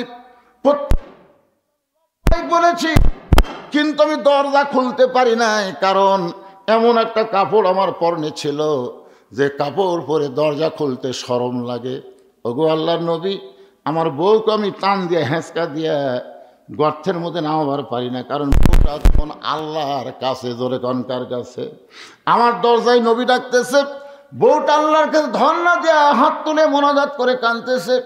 যখন আমার বউটা নামাজ শেষ হয়ে গেল, মোনাজাত শেষ হয়ে গেল, আমি বউটাকে গর্তের মধ্যে নামায় দিয়া যেমন তেমন কাপড় পেঁচাইয়া ওই বইয়ের শরীর থেকে কাপড় করে সেই কাপড় পরে আপনার জন্য দরজা খুললাম। এই কারণেই দরজা খুলতে আমার দেরি হয়ে গেছে। রাসূল বলল, তালহারে, এক উত্তরে 2টা অভিযোগ খণ্ডন হয়ে গেল। সুবহানাল্লাহ বলেন না কেন? ওসমান গনি যে অভিযোগ করেছিল এবং নবী যে বললেন দেরি কেন করলা, দুইটা অভিযোগ খণ্ডন হয়ে গেল। ও তালহা, তোমার কসি মাসুম বাচ্চাকে তুমি রশি দিয়ে খুঁটির মধ্যে বেঁধে রাখছো, কারণ কি? তালহা বলতেছে, ইয়া রাসূলুল্লাহ, আমি আমার সন্তানকে অত্যন্ত ভালোবাসি। সুবহানাল্লাহ কোন। আমি আমার সন্তানকে অত্যন্ত ভালোবাসি। আল্লাহ কোরআনে বলেছে, ইন্নামা আমওয়ালুকুম ওয়া আওলাদুকুম ফিতনা, নিশ্চয় তোমাদের সম্পদ আর সন্তান হলো বিপদের কারণ। জোরে বলেন, এই কথা কে কইছে? আল্লাহ। জোরে বলেন, কে? কি বলতেছে? ইন্নামা আমওয়ালুকুম ওয়া আওলাদুকুম ফিতনা, নিশ্চয় তোমাদের সম্পদ আর সন্তান হলো বিপদের কারণ। আজকে আল্লাহ যে সম্পদ আমাদেরকে দিছে, আপনার সত্যি করে বলেন তো সম্পদের মালিককে? আরে ভাই, একটু অন্তর থেকে বলেন তো। আমরা মুখে মুখে অনেক কথা কই, কিন্তু অন্তরে সেটা মেনে নিবে চাই না। সত্যি করে অন্তর থেকে বলেন তো সম্পদের মালিককে? আরো জোরে, জোরসে বলুন। জোর হলো না, আরো জোরে। সত্যি যদি সম্পদের মালিক আল্লাহ হয়, আমরা বিশ্বাস করে দুই হাত তুলে আল্লাহকে দেখাবো। দেখি দেখি কারা বিশ্বাস করে হাত তুলছেন। লিল্লাহি আকবার। হাত নামান, হাত নামান। মাশাআল্লাহ। তাহলে আপনাদের পকেটে যে টাকা আছে, এই টাকার মালিককে? এখন আল্লাহ যদি মালিক হয়, আল্লাহ নবীর এতিম মাদ্রাসায় একটা করে কোরআন শরীফ আপনাকে দেওয়া লাগবে। কয়জন ছাত্র আছে এখানে? কয়টা? সব মিলে কয়টা? 30-35 জন ছাত্র এ মাদ্রাসায় সব মিলে আছে। ধরেন 35টা কোরআন শরীফ দেওয়া লাগবে। একটা কোরআন শরীফ মাত্র 500 টাকা দাম। আপনি 500 টাকা দিবেন, এই নবীর মাদ্রাসায় একটা কোরআন শরীফ দেওয়ার সব আল্লাহ আপনার আমল নামায় দিবে। টাকার মালিক কিন্তু আপনি না। আপনি আবার এখন যদি বলেন দিব না রে, আল্লাহ কই করে আমার টাকারে মাস্তানি মারতিছো, তো হাসিনার মতন ভারত পলান লাগবি রে। তোর এখন কথা দেখছি। হাসিনা যখন বলছিল দেশ আমার বাপের, এই দেশ আমার, আল্লাহ কয় এখন কুটি। এখন আপনার টাকা যদি না দেন, হয়তো মেডিকেল কলেজে থাকা লাগবে। জোরে কোন ঠিক কিনা? বাড়ির থাকবো, আমার টাকা মাদ্রাসাত না দিয়ে বাড়ির থাকবো, তোর হাত পা ভাঙ্গে হাসপাতালত থমো। এই জন্য ভাইজান, বেশি না 35 জন আল্লাহর বান্দা 500 টাকা করে টাকা একটা কোরআন শরীফ দান হয়ে যায়। 500 টাকা কোন আল্লাহর পাগল সর্বপ্রথম পারবে? হুজুর লগত লাগবে ভাইজান, লগত। কোরআন শরীফ তো বাকি বিক্রি হয় না, লগত। 500 টাকা দিবেন, একটা কোরআন শরীফ দান করার সব আল্লাহ আপনাদের আমল নামায় দিবে। মাত্র 35টা কোরআন শরীফ চাইছি, নগদ নগদ।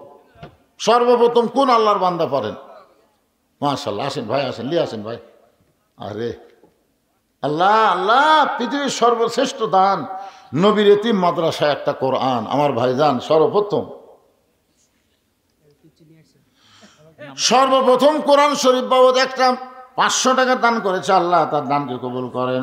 আল্লাহুম্মা আমিন। কি নাম বাবু?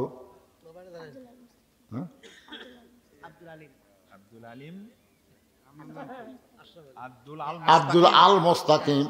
কোরআন শরীফ বাবদ 500 টাকা দান করছে। আল্লাহ দানকে কবুল করেন। আশরাফের আল্লাহ তোমার একজন বান্দা কোরআন শরীফ বাবদ 500 টাকা দান করেছে। পৃথিবীর শ্রেষ্ঠ দান একটা কোরআন। এই দুইজন দৌড়াই খেয়ে কোরআন আদায় হচ্ছে, না দিলে বসে থাকেন। দেখেন দেখেন, দেখার সব আছে তো ভাই, দৌড় মারেন কেন? আব্দুল মান্নান কোরআন শরীফ বাবদ 500 টাকা দান করেছে। আব্দুল কি হলো বাবা? দেখো দেখো, তার দিকে দাও। ময়না ময়না। আল্লাহ আব্দুল খালেক কোরআন শরীফ বাবদ 500 টাকা দান করেছে। আল্লাহ দানকে কবুল করেন। আরেকজন কোরআন শরীফ বাবদ 500 টাকা দান করেছে। কি কে মারা গেছে? শহর দিকে শাহজাহান মারা গেছে। আরে আরে মারা গেছে। তার পক্ষ থেকে কোরআন শরীফ বাবদ 500 টাকা দান করলো। আল্লাহ তার কবরকে জান্নাতের টুকরা বানায় দেন। আপনাদের বাপ মা যদি কবরে যায়, বাপ মার জন্য দেন। আব্দুল সালাম কোরআন শরীফ বাবদ 500 টাকা দান করেছে। আল্লাহ দানকে কবুল করেন। আনোয়ার হোসেন কোরআন শরীফ বাবদ 500 টাকা দান করছে। বাপ মা মারা গেছে, বাপ মা কবরে গেছে, বাপ মার জন্য একটা করে কোরআন শরীফ দেন ভাই, একটা করে কোরআন দেন। আল্লাহ বাবার জন্য কোরআন শরীফ বাবদ 500 টাকা দান করেছে। আল্লাহ দানকে কবুল করেন। আল্লাহ নেক নিয়ত নিয়ে গেছে পড়া। আল্লাহুম্মা আমিন। 500 টাকা দান করেছে কোরআন শরীফ বাবদ। আল্লাহ দানকে কবুল করেন। মোফাজ্জল ভাই কোরআন শরীফ বাবদ 500 টাকা দান করছে। একে দিল মিঞ্জু আল্লাহ কোরআন শরীফ বাবদ 500 টাকা দান করেছে। আল্লাহ দানকে কবুল করেন। আপনার কি মেয়ে মানুষ বসার ব্যবস্থা করছেন? সেটা কোন সাইডে? তো ওটি তোরা দেওয়ার জন্য লাফাচ্ছে, কিন্তু ওটি যাবি কে? ওটিকে আদায়ের লোক আছে, লোক আছে। ও মা মারে, মারে মা, মা খাদিজার সঙ্গে যেন আল্লাহ জান্নাতে কোরআন শরীফ 500 টাকা দান করবেন। বাপ মা যাদের কবরে গেছে, একটা কোরআন দান করলে বাপ মার কবর আল্লাহ জান্নাতে টুকরা কে দিল? নাম বলে নাই, নাম বলে নাই। আমার এক ভাই কোরআন শরীফ 500 টাকা দান করেছে। আল্লাহ দানকে কবুল করেন, আল্লাহুম্মা আমিন। হ্যাঁ, সবার থেকে আসেনি, কুড়ি গেছে। আচ্ছা না, দিয়ে করে কোরআন শরীফ দিয়ে পারবি না, এদিকে হয়তো দান করে পারবি। 500 টাকা সবার আছে, তাই 200 টাকা, 100 টাকা, 300 টাকা, 400 টাকা দান করবি। কোরআন হলো 500, আর দান 200, 100 যাই পারেন সবাই দান করবেন এই মাদ্রাসায়। যদি নগদ না পারেন, বাকি আলু দেন। আলু লাগালে, আপনারা আলু লাগাচ্ছেন, এবারে কিন্তু আলুর দাম কমবি রে। মানে আমি যত জায়গা যাচ্ছি, শিবগঞ্জের কোনো জমি আর ফাঁকা নাই ভাই। আলু আলু, হাই রে আলু রে।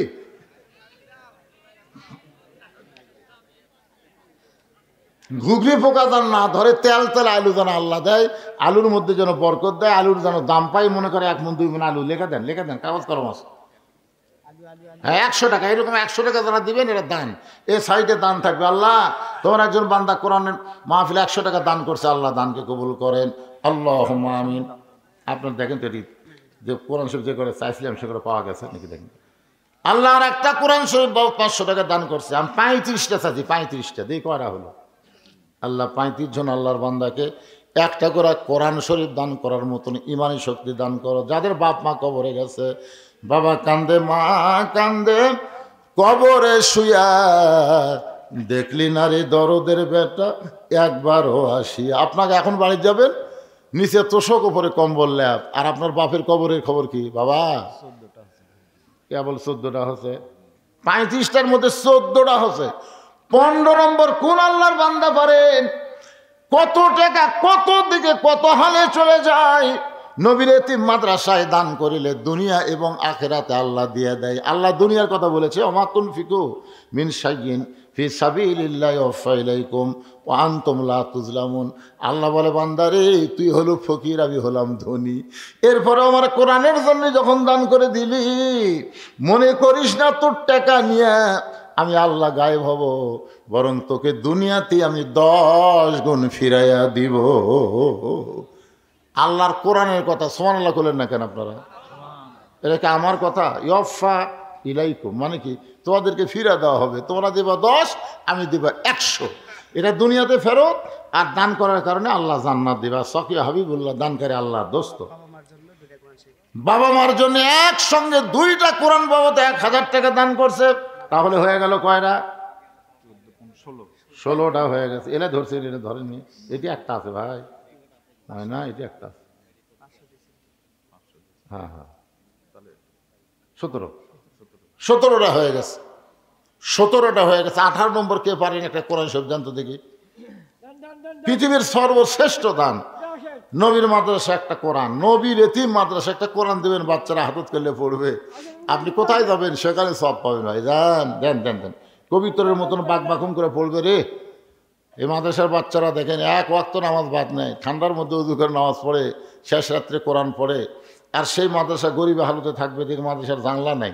যে ঘরে বসলাম দেখি জানলা নাই।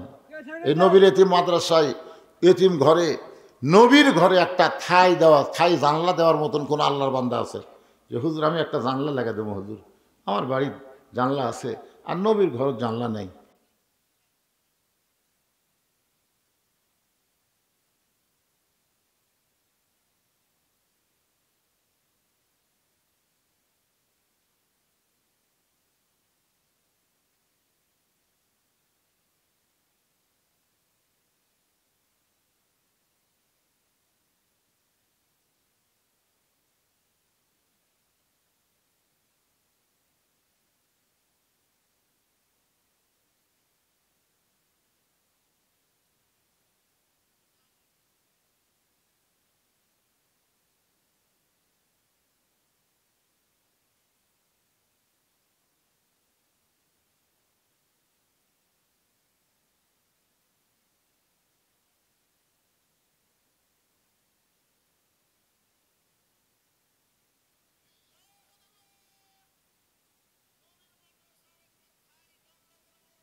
মুখ লাগে খালি লা ইলাহা ইল্লাল্লাহ। দেন সবাই দেন, ব্যাগের মধ্যে দিয়ে দেন, দেন সবাই দেন। লা ইলাহা ইল্লাল্লাহ লা ইলাহা ইল্লাল্লাহ লা ইলাহা, জোরে লা ইলাহা। যতগুলা অতিথির নাম লেখা দিয়েছে এই বিজ্ঞাপনে, এই অতিথিগুলা যদি দেয় তাহলে আপনার কাছে টাকা নেওয়াও তো জায়েজ নেই। এখন এই মালগুলাকে আসছে, এরা দিল কি দিল না, একটা লোক এই মাহফিলের পক্ষের একটা লোক এটি নাই রে যে মুরব্বী আমাকে বারবার আমার কাছে দাওয়াত দেয়, আমার কাছে যাই এ কুটি গেল। তো এর সামনে আছে কি হয় দেখি।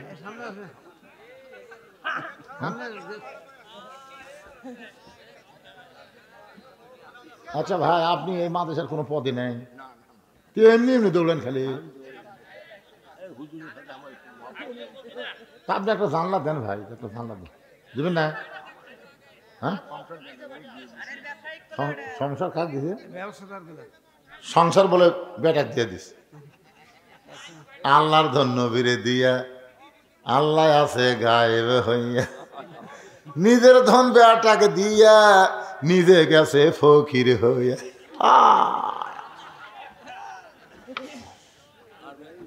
এই শোনেন, একটা জানলা দেওয়াই লাগবে, যত হাই বেটাক দেখুন জান।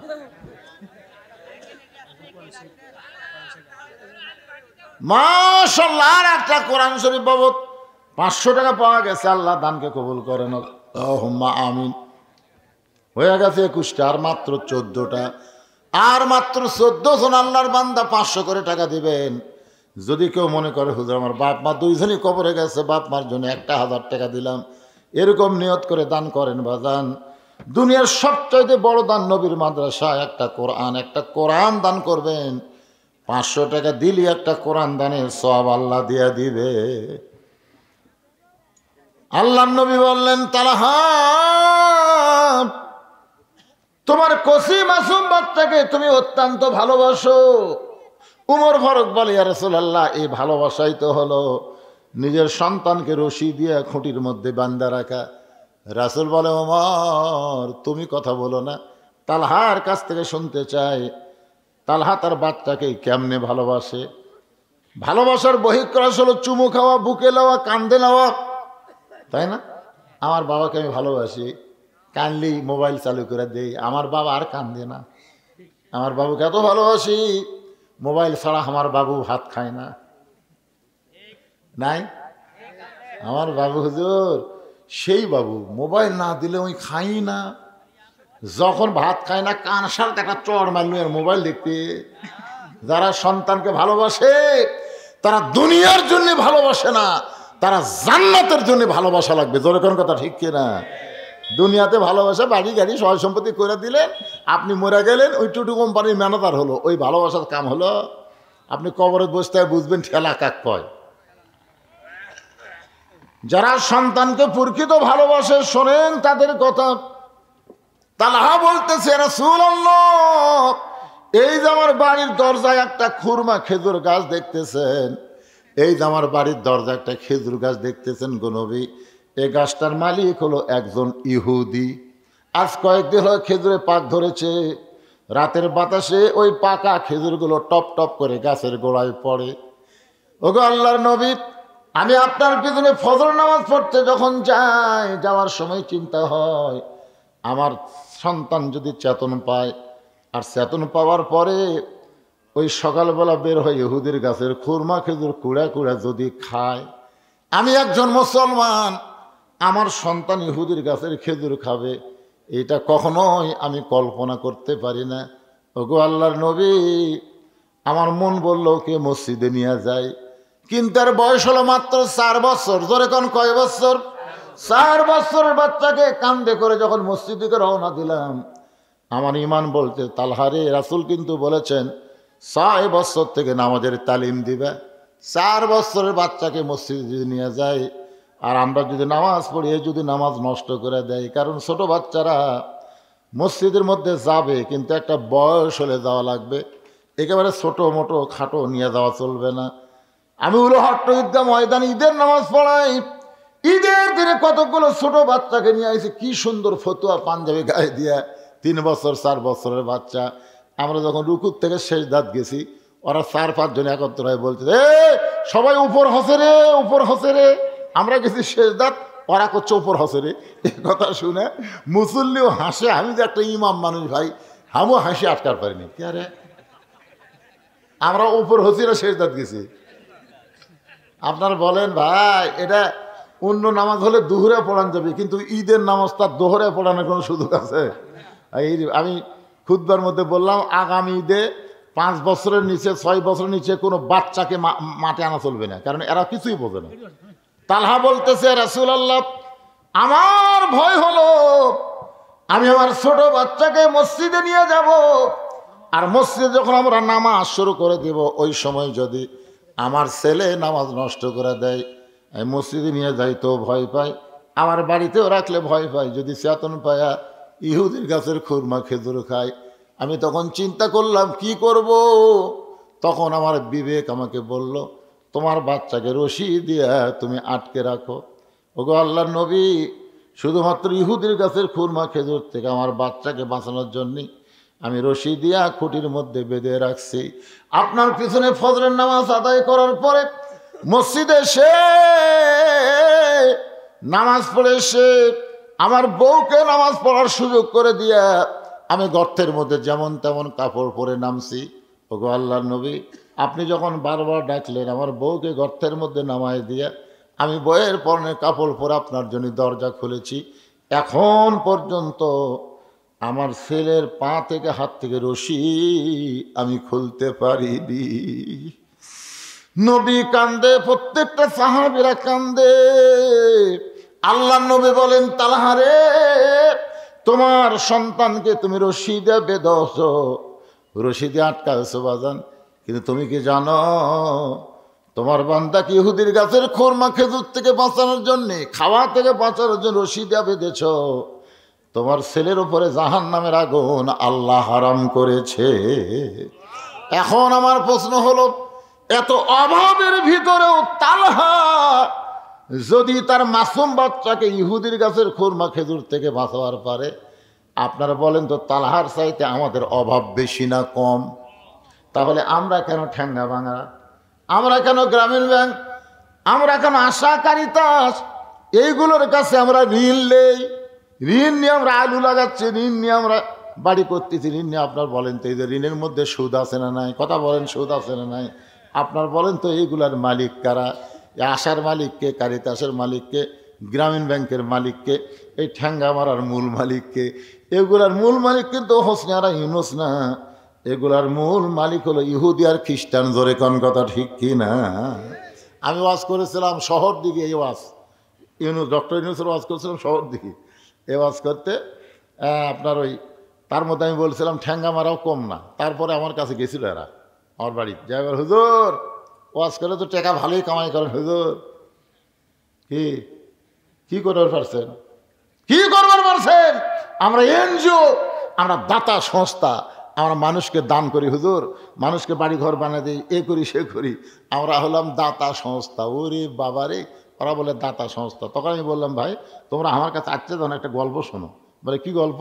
বলে এক মানুষ 2 বিয়ে করছে, 2 বিয়ে করছে, 2 বউকে আপনারা কি কন? 2 বউকে আপনারা কি কন? সতীন না? আপনার বলেন তো সতীনে সতীনে মারামারি না মহব্বত? মারামারি বেশি, কিন্তু আল্লাহর কি কাম 2 সতীনের একই সাথে 2টা বাচ্চা হচ্ছে, মানে 2 সতীনের একই সাথে 2 ছেলে হয়েছে। তো কিছুদিন পরে গ্রামের মধ্যে একটা রব উঠছে, সতীন তার সতীনের সন্তানকে মাটির থুয়ে আর শত্রু সন্তান কোলে নিয়ে আদর করে। সবাই কয় না, এ কথা বিশ্বাস করা যায় না। এক মেয়ে মানুষ বলতেছে এটা বাইরে থেকে বোঝা যাবে না, ভিতরে ঢোকা লাগবে। এক মেয়ে মানুষ তদন্ত করার জন্য ভিতরে ঢুকে দেখে একটা সন্তান মাটির খালে পেঁয়া পেঁয়া করে কান দিচ্ছে, আর একটা কোলতলে বাবু তো করতেছে। তখন বলে কে মাটির কান দে, ওটা কে? ওটা আমার কলিজার টুকরা, ওরা কলিজার টুকরা মাটির কান দিচ্ছে। তো কোলের মধ্যে কে? আমার শত্রু সন্তান। সতীনের সন্তান। তো সতীনের সন্তান কোলে নিয়ে আদর করতেছিস, আর তোর কলিজার টুকরা মাটি থুদিস, কারণ কি? বলে জানিস না আমার স্বামী গরিব, আমার স্বামী মরে গেলে আমার সন্তানকে কাজ করা লাগবে। তো ছোটোবেলায় মাটির থাকলে মাটির একটা আত কানেকশন পাচ্ছে, এদের রোদ পাচ্ছে, রোদের ভিটামিন সি পাচ্ছে, মাটির আত কানেকশন পাচ্ছে, আর যত কান দিচ্ছে তত ব্যায়াম হচ্ছে। এই যে করে কান দিচ্ছে আর হাত পা মারতেছে, আর ব্যায়াম হচ্ছে, আর শরীর সেই সাইজ হচ্ছে। ই বড় হলে পানি ভিজলেও সহ্য হবে না, ও দুধ পড়লেও কাম বাড়িতে আসবি না। সেই শরীর আমি গড়ে তুলতেছি, আমার কলিজার টুকরা, কারণ কাজ করে খাওয়া লাগবে। আর এক কোলের মধ্যে নিয়ে আমি লুলে বানাচ্ছি, লুলে লুলে খালি ই যেন হাঁটতে না পারে, ই রোদের দিল আমার রোদ লাগছে, পানি পড়লে যেন সর্দি হয়, এই জন্য আমি কোলতলে আদর করতেছি। এটা আসলে মূলে আদর নয়। আজকে এই যে এনজিওগুলো আমাদেরকে যে সহযোগিতা করতেছে, এগুলোকে আসলে সহযোগিতা? এগুলো আমাদের ইমান আমল হরণ করার চেষ্টা করতেছে। ধরে কোন কথা ঠিক কিনা? দরকার হলে ইহুদি, খ্রিস্টান, বৌদ্ধ, ভারতের হিন্দুদের থেকে আমরা ফিরে আল্লাহর কাছে আসবো।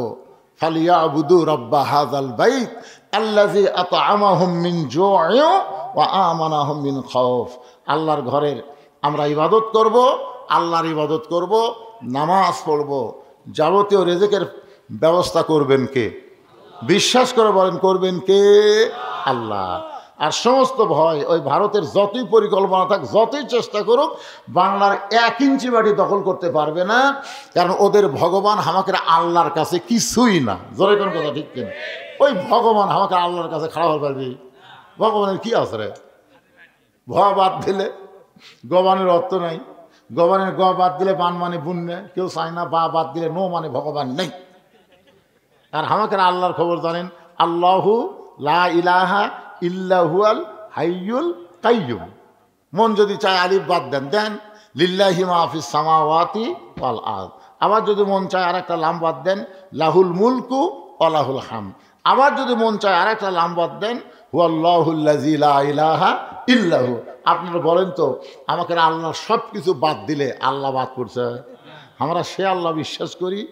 ওই কয়েকদিন 2 দিন আগে মিঠুন চক্রবর্তী, যাকে আমরা ফাটা কেষ্ট করি, ধরে কেন কি কেষ্ট? ফাটা কেষ্ট। এই শালা ফেসবুকে স্ট্যাটাস দিয়েছে বাংলাদেশ দখল করতে নাকি 15 দিনও লাগবে না। আয় আয়, আমি আমাদের যুবকদের বলবো 3 পা হাতে লাঠি বানাও, আসবি, আমরা লাঠি দিয়ে ঠাসা ধরবো, খুর দিয়ে কাকে পোলটা দেবো। ধরে করার কথা ঠিক করে পোলটা দেওয়া বোঝেন না? ওর কি জিনিস তো মাল বড় হয়ে গেছে, তো এখন একে খুর দিয়ে কাটটা এরকম পোলটা দেওয়া লাগবে। শালারা বাংলাদেশে ঢুকতেছে, হামাকের বিরুদ্ধে বলার লাগবে। আল্লাহ ভাগ্য গুণে আমরা একটা ইউনুস পাইছি। ধরে কারণ কি ভাই, ইউনুস বোঝেন না? আপনার ইউনুস বোঝেন না? বিপদের সময় কোন দোয়া পড়বেন? ইউনুস নবীরে খাইল মাছেতে গিলিয়া, ফেরেশতা পাঠাইলেন আল্লাহ ইসমে আজম দিয়া। দমে দমে সে হরদম পরে সে ইসমে আজম, মাছেরই উদর হইতে বাঁচাইলে প্রাণ। সবাই বলেন আল্লাহু আল্লাহু, তুমি জাল্লে জালালুহু, শেষ করা তো যায় না গিয়ে তোমার গুণগান। আল্লাহ আমাদের সবাইকে ফজরের নামাজ, বলেন সবাইকে ফজরের নামাজ জামাতের সঙ্গে আদায় করার তৌফিক দান করুক। সকলে বলে আমিন। পড়বেন না ভাইজান? সারা রাত ওয়াজ শুনে ফজর কাদা করলে বক্তাও পিটন খাবি, মাহফিল কমিটিরাও খাবি, আপনারাও খাবেন। সারা জীবনের ওয়াজ যদি এক পাল্লায় দেওয়া হয়, আর একটা ফজরের নামাজ যদি আর এক পাল্লায় দেওয়া হয়, আপনার বন্ধু কোনটার ওজন বেশি হবে? এই জন্য আপনারা সবসময় চেষ্টা করবেন যে যেই তারিখে বিজ্ঞাপন, সেই তারিখের মধ্যেই মাহফিল যেন শেষ হয়। বগুড়ার মানুষ চালাক হবেন। কয় তারিখে মাহফিল? 2 তারিখের। এখন ঘড়ির টাকা দেখেন 3 তারিখ হয়ে গেছে, কি করবেন? আমরা 2 তারিখের দাওয়াত দিয়ে 3 তারিখে মোনাজাত করতেছি। ইস্তেগফার পড়ে আস্তাগফিরুল্লাহ রব্বি মিন কুল্লি জামবি ওয়া তুবু ইলাইহি লা হাওলা ওয়ালা কুওয়াতা ইল্লা বিল্লাহিল আলিয়্যিল আযীম। আল্লাহুম্মা আমিন। আল্লাহুম্মা আনতাস সালাম ওয়া মিনকাস সালাম তাবারাকতা ইয়া যাল জালালি ওয়াল ইকরাম। আয় আল্লাহ তাআলা, কত কঠিন শীতের ভিতরে টপ টপ করে নিয়র পড়তেছে। এই শীতকে উপেক্ষা করে তোমার যে সমস্ত বান্দা বান্দিরা আরামের বাড়ি ঘুমকে বাদ দিয়া কোরআন হাদিসের মহব্বত কলিজার মধ্যে নিয়ে এই জান্নাতের বাগানে বসে বসে কোরআন হাদিসের আলোচনা শোনার শেষে আমি গুনাহগারের সঙ্গে রহমতের দরজায় ফকির হয়ে দোকানে হাত তুলেছে। মেহেরবানি করে আজকের মাহফিল আমাদের সকলের হেদায়েতের জন্যে, নাজাতের জন্যে, জান্নাতের জন্যে কবুল করো। এই মাহফিলের শুরু থেকে শেষ পর্যন্ত যত আলোচনা হয়েছে আল্লাহ, এর মধ্যে যদি ত্রুটি হয়, ভুল হয়, মাফ করে দাও। এর যা হাদিয়া মঞ্জুর করো। সোনার মদিনায় নবী পাকের রওজা মোবারকে আল্লাহ কবুল করে নাও। তামাম আম্বিয়া কেরাম, আসহাবে কেরাম, তাবিঈন কেরাম, তাবিঈন কেরাম, তামাম পৃথিবীর মাটির নিচে যত মুমিন মুমিনা শুয়ে আছে আল্লাহ, সকলের আরওয়াহ পরে হাদিয়া কবুল করো। আল্লাহ, আমরা যারা হাত তুলেছি, আমাদের জনম দুখুনি মা যাদের কবরে গেছে আল্লাহ, মেহেরবানি করে মায়ের কবর জান্নাতের টুকরা বানিয়ে দাও। বাবার বাড়িঘর সবই আছে, আমাদের যাদের অন্ধকার কবরে চলে গেছে আল্লাহ, মেহেরবানি করে বাবার কবর জান্নাতের টুকরা বানিয়ে দাও। আমাদের দাদা দাদি, নানা নানি, আত্মীয় স্বজন, শ্বশুর শাশুড়ি যাদের কবরে গেছে আল্লাহ মাফ করে দাও। মাবুদ, এই মাদ্রাসাকে কিয়ামত পর্যন্ত কবুল করো। এই মাদ্রাসার জায়গা জমি দিয়া কবরে চলে গেছে যারা, আল্লাহ তাদের কবরকে জান্নাতের টুকরা বানায় দাও। আয় আল্লাহ, এই মাদ্রাসায় নগদে বাকিতে যারা দান করেছে, করবে আল্লাহ, সব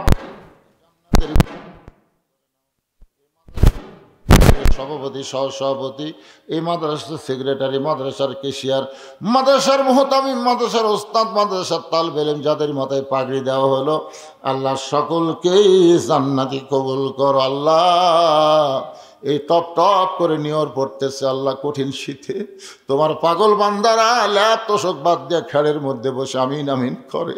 আল্লাহ, আজকের মাহফিলকে জান্নাত পাওয়ার ওসিলা হিসাবে কবুল করে নাও। আল্লাহ, আমি অসুস্থ, আমার মতো যারা অসুস্থ অবস্থায় হাত তুলেছে আল্লাহ, সুস্থতার নিয়ামত দান করে দাও। আমার মা বোনেরা পর্দার অন্তরালে বসে বসে শুনেছে, আবিদা সালিহা পদ্মাঞ্জু কবুল করে মা ফাতেমার চরিত্র দান করে দাও। গোটা বিশ্বের মুসলমানকে আল্লাহ তুমি হেফাজত করো। আমার বাংলাদেশের প্রতি আল্লাহ তুমি খাস রহমত নাজিল করো। ও দরদে আল্লাহ, যেদিন আমাদের মৃত্যু হবে দিনটা যেন জুমার দিন হয়, মাসটা যেন রমজান মাস হয়, ইমানের সাথে, ইজ্জতের সাথে দুনিয়া থেকে বিদায় নেওয়ার কালে আমাদের সকলের জবানে তুমি জারি করে দিও লা ইলাহা ইল্লাল্লাহু মুহাম্মাদুর রাসূলুল্লাহ সাল্লাল্লাহু আলাইহি সাল্লাম। আসসালামু আলাইকুম ওয়া রাহমাতুল্লাহি ওয়া বারাকাতুহু।